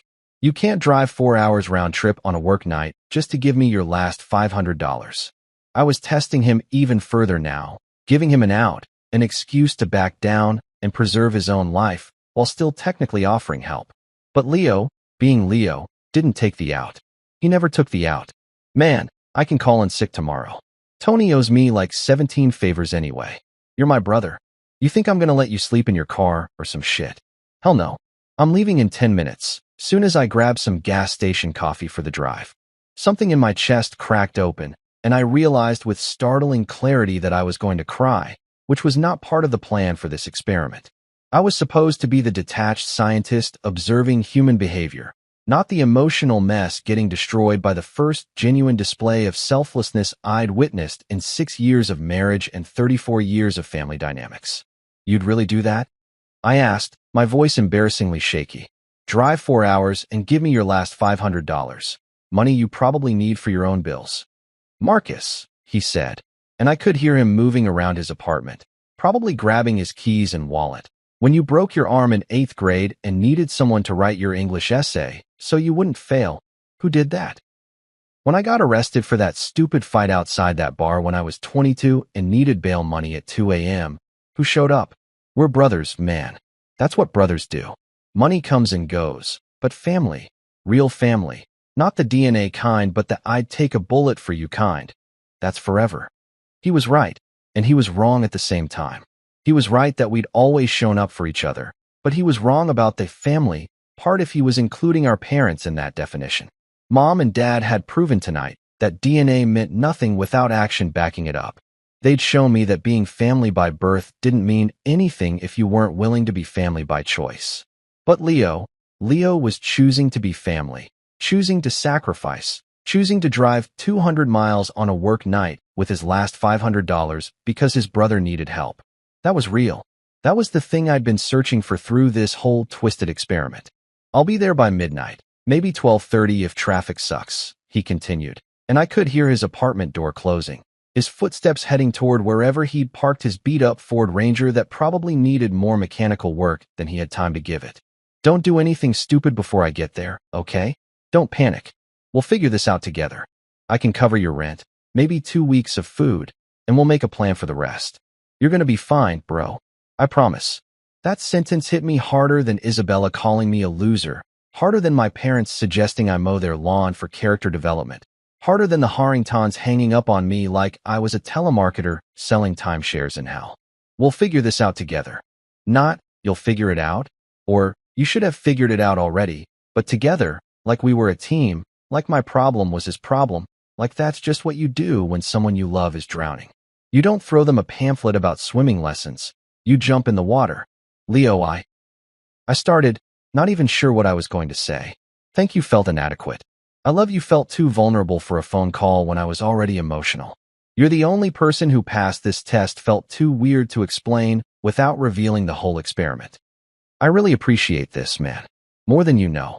He laughed, that easy Leo laugh that made everything seem less catastrophic. Yeah, save the mushy stuff for when I get there. I gotta drive now. See you soon, brother. He hung up, and I sat there at my kitchen table with tears running down my face like some kind of emotional fire hydrant that had just been opened after years of pressure building up. Leo was coming.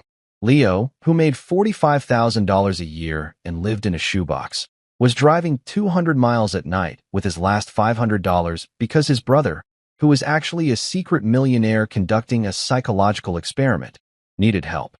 The guilt hit me like a truck, quickly followed by this overwhelming gratitude that at least one person in my life was real, was genuine, was worth every penny I was about to spend changing his life forever. I pulled out my notebook and wrote, Leo, generosity score equals infinity. Didn't hesitate even 1 second. Offered his last $500 plus a 200-mile drive on a work night.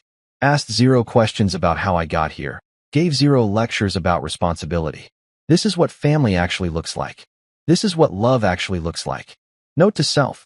Make sure Leo never has to worry about money again. He's earned it in ways that have nothing to do with earning it. I had about 4 hours before Leo arrived, 4 hours to figure out how to handle this situation I'd created. Part of me wanted to come clean immediately, tell him the truth about the lottery, about the experiment, about everything. But another part of me, the part that had just witnessed the purest act of selflessness I'd experienced in years, wanted to wait, wanted to let him show up, wanted to see this through to the end because Leo deserved to be the hero of this story, deserved to have his moment of sacrifice before I revealed that it was all a test he'd passed with flying colors. I went to the bedroom where Isabella was still filming content about God knows what, probably explaining the importance of night creams to her audience of bots and hate watchers. My brother's coming over later, I told her. She barely looked up. Whatever. Tell him not to be loud. I'm filming. The contrast between her response and Leo's response was so stark, it was almost funny. One person saw my crisis and thought, how does this affect my content schedule? While the other saw my crisis and thought, I'll be there in 4 hours with everything I have. I made coffee, the good stuff I'd been saving, because Leo would arrive wired on gas station caffeine and probably half asleep from the drive. I cleaned the apartment a little, not because it mattered, but because I needed something to do with my hands while my brain processed everything that had happened tonight. I'd set out to discover who would actually help me if I lost everything, and I'd gotten my answer in the most brutal, clarifying way possible. Everyone had failed except one person. One person had proven that love wasn't about words or blood relation or Instagram posts with couple hashtags. Love was about showing up at midnight with your last $500 and saying, we'll figure this out together. And as I sat there waiting for my brother to arrive, I made a decision. Operation Financial Apocalypse was over. I had my answer. But Operation Change Leo's Life Forever was about to begin, and unlike the first operation, this one was going to make someone happy instead of exposing how terrible everyone else was. Sometimes the best revenge isn't proving people wrong. It's proving one person right. Leo showed up at exactly 12:47 a.m. looking like he'd just fought a war against highway traffic and won by sheer determination alone. His hair was doing that thing where it sticks up in weird directions from too much caffeine and not enough sleep. His work uniform still had grease stains from whatever engine he'd been elbow deep in that afternoon, and he was carrying a duffel bag like he'd packed for a natural disaster. All right, he said, walking through my door without any preamble or small talk. I've got $500 cash, some ramen from my apartment, a sleeping bag in case you need to crash somewhere, and I called my buddy who manages an auto parts store. He said you can interview tomorrow if you need quick work. I just stood there staring at this absolute lunatic who'd driven 200 miles on a work night, brought his last $500, packed emergency supplies, and lined up a job interview, all because I'd made a phone call saying I was in trouble. He dropped the duffel bag on my couch, the same couch Isabella had been complaining about hours earlier, and looked at me with genuine concern. You okay, man? You look like you've been crying. This is worse than I thought, isn't it? And that's when I lost it. Just completely broke down laughing and crying simultaneously like my emotional circuits had gotten crossed and were now shooting sparks in random directions. Leo, I managed between gasps that were half sobs and half hysterical laughter. Sit down. I need to tell you something, and you're either going to hug me or punch me, and honestly both reactions would be completely justified. He sat slowly, his face shifting from concern to confusion to something that looked like he was preparing for me to admit I'd joined a cult or developed a gambling addiction. Marcus, whatever it is, we'll handle it. That's what I'm here for. Just tell me. I pulled out my phone, opened my banking app, the one connected to the trust Richard had set up, and turned the screen toward him. I didn't lose my job, I said quietly. I won the lottery. $312 million. After taxes, about $187 million sitting in investments right now. Leo stared at the screen, his eyes moving back and forth like he was reading the most confusing instruction manual ever written. Then he looked at me, then back at the screen, then at me again. This is a joke, right? Like some Photoshop thing? Because if you're messing with me right now after I just drove 200 miles. It's real. I interrupted, pulling up additional documentation, bank statements, the trust papers, everything. I won 6 weeks ago. I've been keeping it secret because I wanted to see who would actually help me if I lost everything. I called your parents, Isabella, the Harringtons. Everyone failed except you. You dropped everything, brought your last $500, and drove 200 miles without even thinking about it. The transformation on Leo's face was something I'd remember for the rest of my life. Shock melted into comprehension. Comprehension shifted into this weird combination of anger and joy, and then he just dropped his pizza slice. I'd ordered pizza while waiting for him because even emotional breakdowns require proper fuel. Onto the paper plate and screamed. Just straight up screamed so loud that I heard the upstairs neighbor drop something heavy, and our downstairs neighbor started banging on their ceiling with what sounded like a broomstick or possibly a baseball bat. You're kidding me, he yelled, standing up and pacing around my living room like a caged animal who'd just discovered the cage was unlocked the whole time. You're a millionaire? Like, an actual millionaire? And you let me drive 200 miles.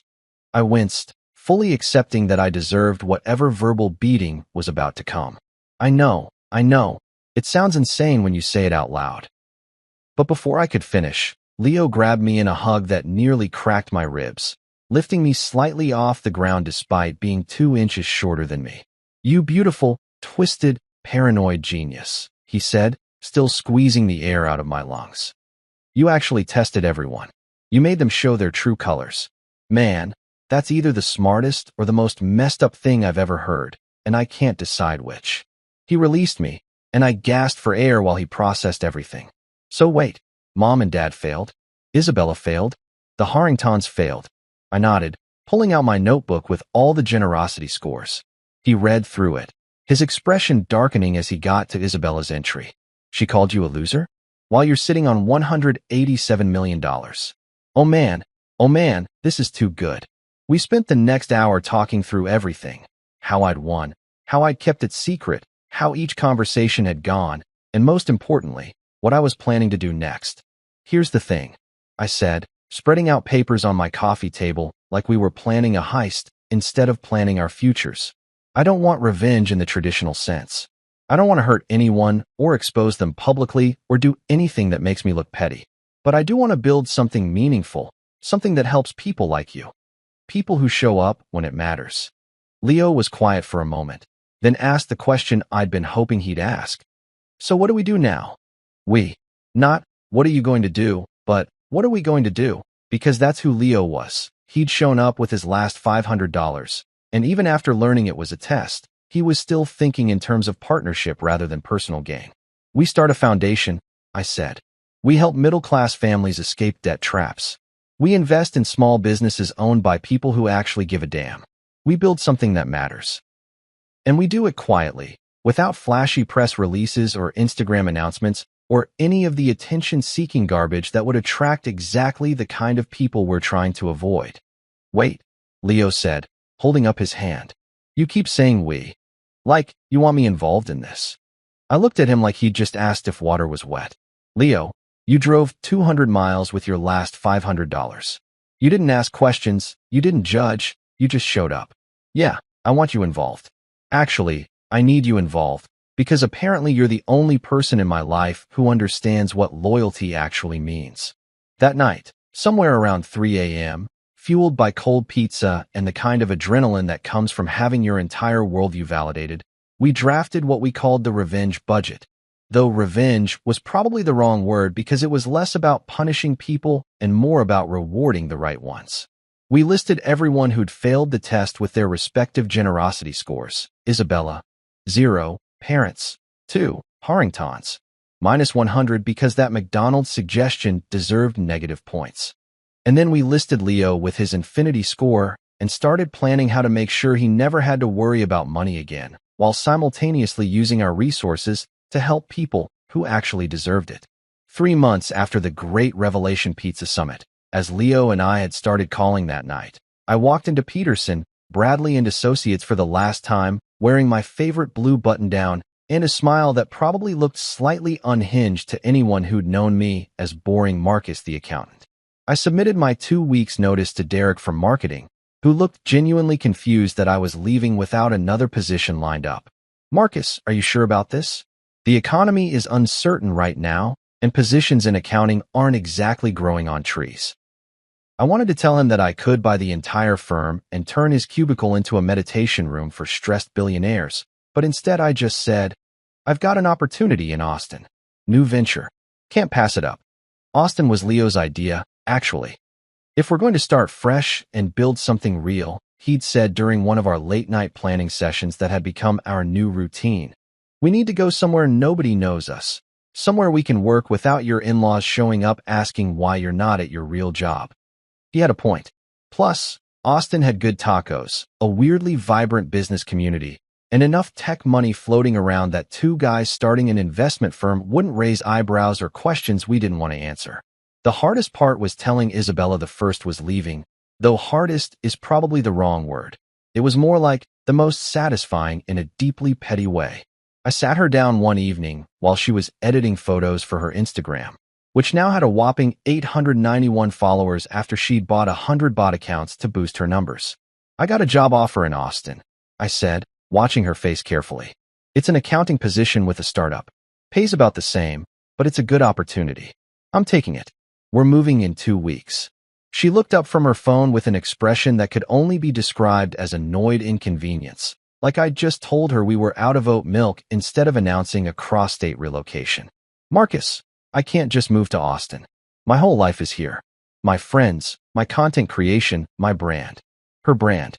The woman who posted pictures of avocado toast to 891 people thought she had a brand that required geographic stability. Well, I said calmly, I'm going regardless. You can come with me and we'll figure it out together, or you can stay here. Your choice. The fact that she had to think about it told me everything I needed to know about our marriage. She sat there for a full minute, actually weighing whether following her husband to a new city was worth disrupting her content calendar. I guess I could make it work, she finally said, not with enthusiasm or support, but with the resignation of someone agreeing to switch phone plans. Austin is kind of trendy right now anyway. Might be good for my feed. Right. Her feed. That was definitely the most important consideration when your husband of 6 years was making a major life change. Leo quit his mechanic job with significantly more fanfare, apparently telling his boss Tony that he was pursuing new opportunities with his brother in Texas before buying a round of drinks for everyone at the shop. Tony, being a genuinely good human unlike most people in my life, threw him a going-away party complete with a cake that said, "Good luck, Grease Monkey," and a collection of novelty tools nobody would ever actually use. Leo kept the cake topper though, said it reminded him where he came from before everything changed. We set up Hale Holdings in a modest office space in downtown Austin. Nothing flashy or attention-grabbing, just a clean professional space where we could work without people assuming we were tech bros who'd stumbled into money through cryptocurrency scams or app development. Our business model was simple. Invest in middle-class families and small businesses that traditional banks wouldn't touch, offer low-interest loans to people trying to escape predatory lending, and basically be the opposite of every soulless financial institution that made money by keeping people poor. We hired a small team of people who actually gave a damn. A former social worker named Patricia who understood poverty better than any economist, a recovering bankruptcy attorney named James who'd gotten tired of watching good people lose everything, and a financial analyst named Maria who'd grown up in public housing and wanted to help families like hers build actual wealth. The foundation work happened quietly, almost invisibly. Every month, we used profits from our investments to fund scholarships, pay off medical debt for working families, and support small business owners who just needed a break instead of another rejection letter from Bank of America. We didn't plaster our names on buildings or hold charity galas where rich people congratulated themselves for donating tax-deductible money. We just helped people, kept records, and moved on to the next family who needed assistance. Meanwhile, my secret side project was possibly the most petty thing I'd ever done, and I regret nothing. I'd become a silent investor in several companies, including the skincare brand Isabella promoted on her Instagram, which meant that every time she posted about how much she loved their products and used her affiliate code, she was technically paying me a microscopic fraction of money. The irony was so delicious I could taste it every time I saw her filming another tutorial about serums and their life-changing properties. She had no idea that her unambitious loser husband owned a stake in the company that sent her free products in exchange for promotion to her army of bots. Leo adapted to our new life faster than I expected, trading his grease-stained uniform for business casual and his studio apartment for a decent 2-bedroom place in a neighborhood where he didn't have to worry about his car getting broken into. He still kept his old Ford Ranger though, said it reminded him not to get too comfortable or forget what struggle felt like. Smart guy, my brother. Every time I suggested he upgrade, he'd just pat the truck's dashboard and say, "This thing drove 200 miles to save you, remember?" It's earned its retirement alongside me. 6 months into our Austin adventure, Isabella was still posting content and complaining about our furniture. Now she wanted us to upgrade to a bigger place because her brand was growing, and she needed better backgrounds for photos. I nodded along, planning my exit strategy from a marriage that had been dead long before I'd won the lottery. Some relationships you can save. Others you just document carefully for divorce proceedings while building a new life they don't even know exists. A year and 3 months after we'd relocated to Austin. Right around the time I was finalizing divorce papers that Isabella still didn't know were coming, Because she was too busy planning her aesthetic rebrand, my phone rang with a number I'd deleted but somehow still recognized. Mrs. Harrington. The woman who'd hung up on me faster than a telemarketer during dinner time was calling me, which meant either someone had died or something had gone catastrophically wrong in Harrington land. Given my recent experiences with that family, I was betting on catastrophic. I answered on the fourth ring, playing it cool like I hadn't been staring at the screen, debating whether to let it go to voicemail. "Hello," I said, injecting just enough confusion into my voice to suggest I didn't immediately recognize the number. There was a pause. Then Mrs. Harrington's voice came through sounding significantly less condescending than usual, which was my first clue that the universe had been busy redistributing karma while I'd been busy helping actual deserving people. "Marcus, it's Diane. Diane Harrington." She added her last name like I might have forgotten who she was, which was adorable considering I'd spent 6 years being reminded at every family gathering that I wasn't good enough to share it. "I know we haven't spoken much since you moved to Austin, but I'm calling because, well, we're having some difficulties, and I thought perhaps you might have some advice. You're an accountant after all." An accountant. The same profession she'd introduced with barely concealed disappointment for 6 years was suddenly relevant now that she needed something. "What kind of difficulties?"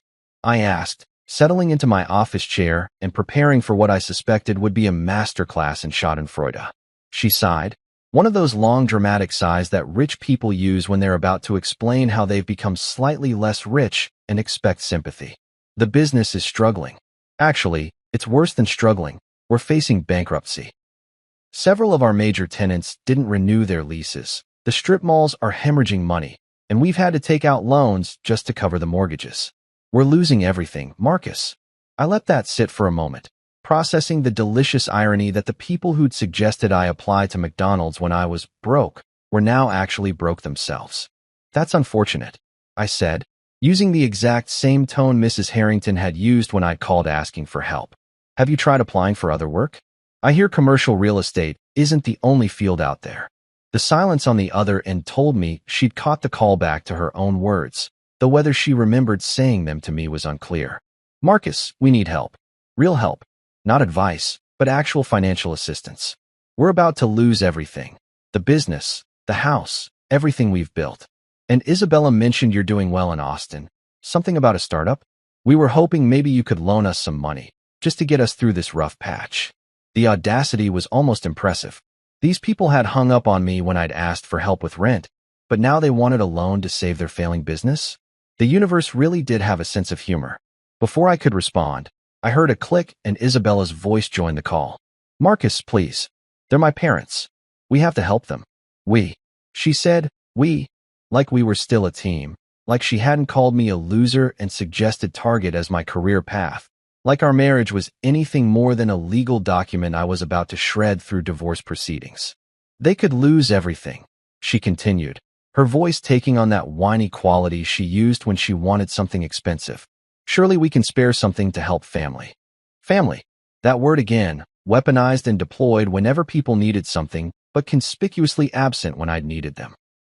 I thought about that night I'd called them, desperate and scared in my carefully crafted fiction, and how they'd hung up without a second thought.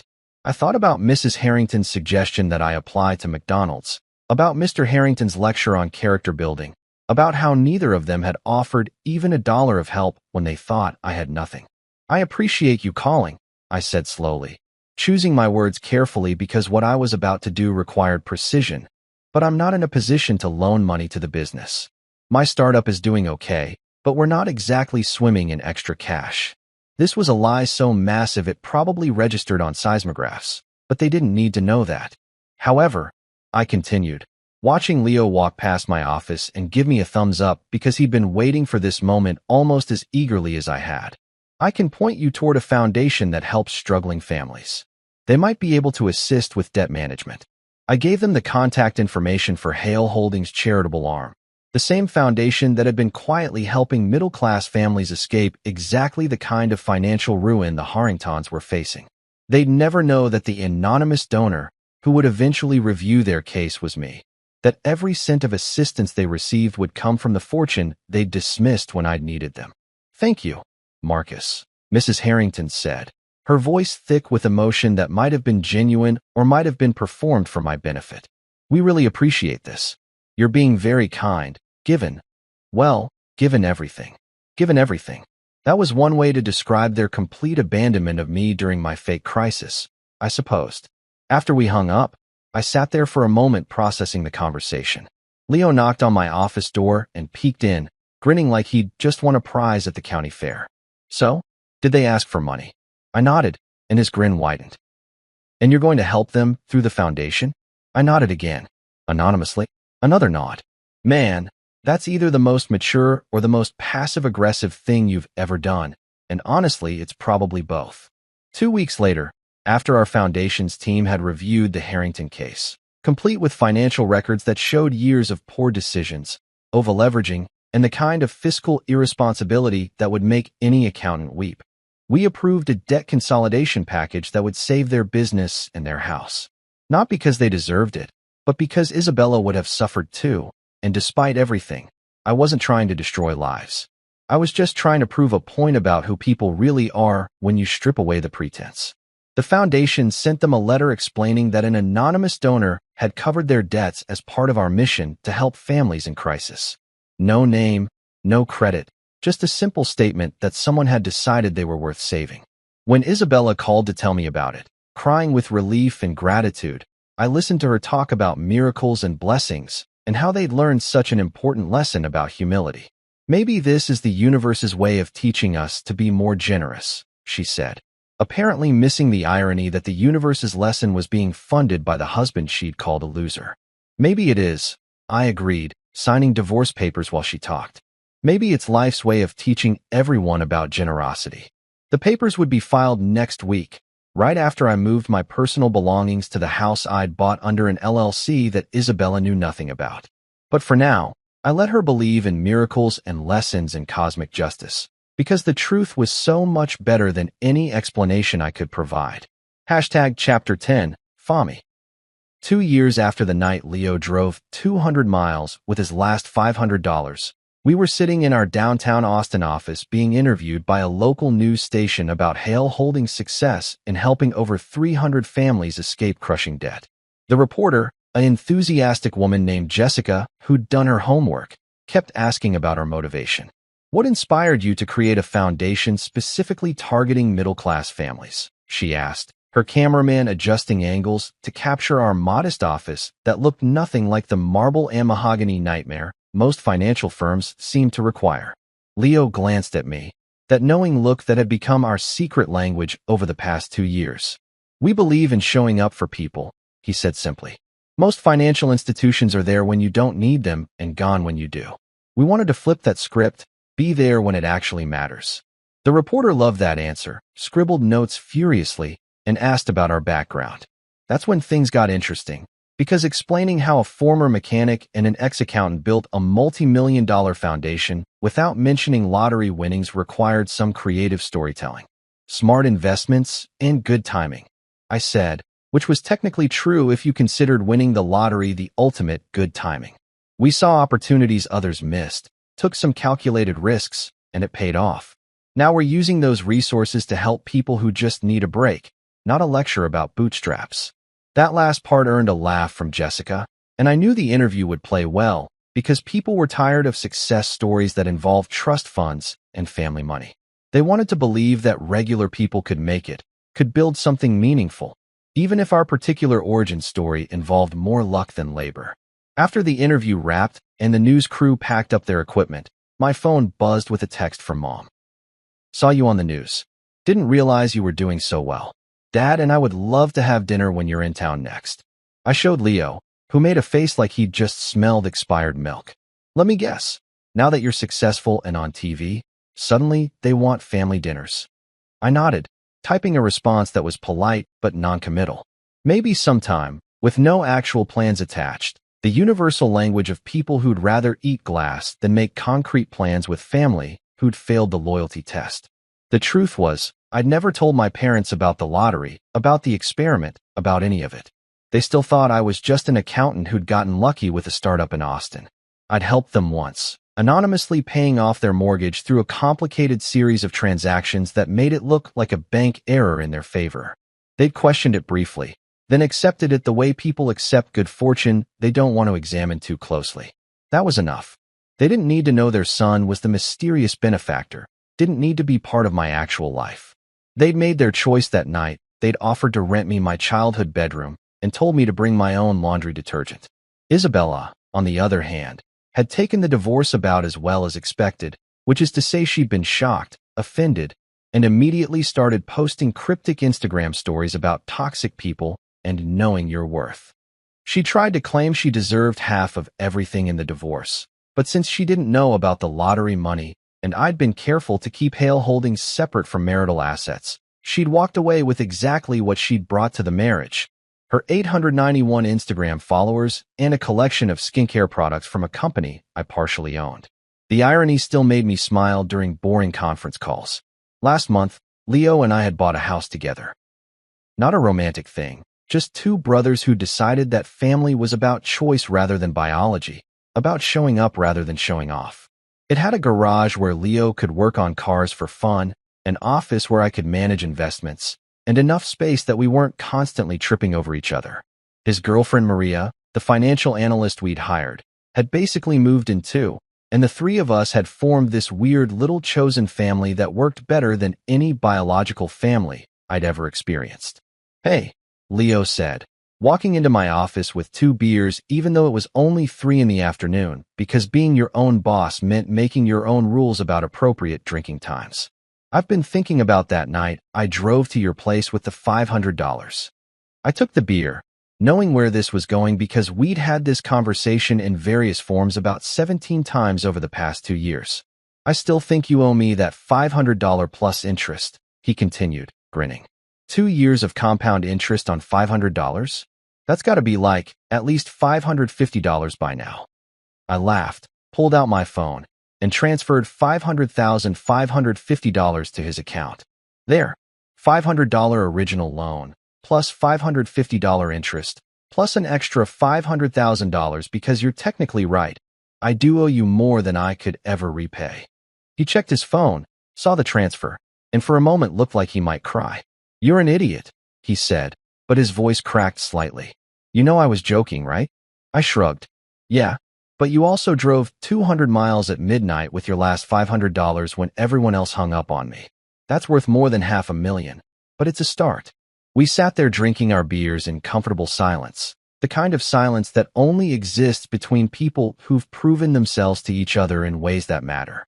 Through the office window, I could see Austin going about its business. People hurrying to meetings, grabbing coffee, living their lives completely unaware that 2 brothers who'd started with nothing but loyalty and a lottery ticket were quietly helping hundreds of families build better futures.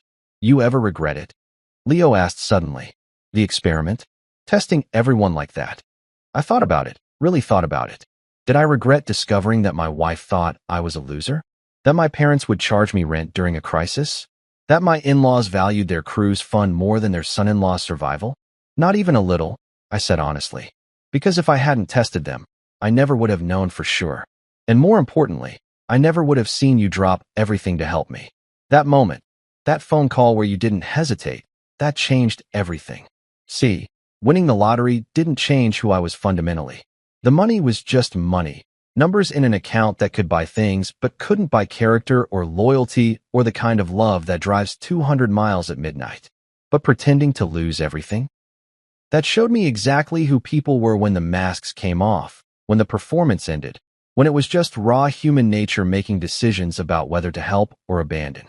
And when you find that one person who doesn't even hesitate, who hears, "I need help," and responds with, "I'm on my way." That's the real jackpot. That's the thing worth more than $312 million or any amount of money anyone could win. Because money comes and goes, fortunes rise and fall, but the person who shows up with their last $500 when you need them most, that's family. That's everything. That's the only prize that actually matters. Leo raised his beer. To bad experiments that reveal good people, I clinked my bottle against his. To the only person who passed the test. We drank, And somewhere in the background, my phone buzzed with another message from my mother asking about dinner plans I'd never make. I ignored it, because I was already having dinner with the only family that mattered, the family I'd chosen, the family that had chosen me back, the family that proved loyalty beats biology every single time.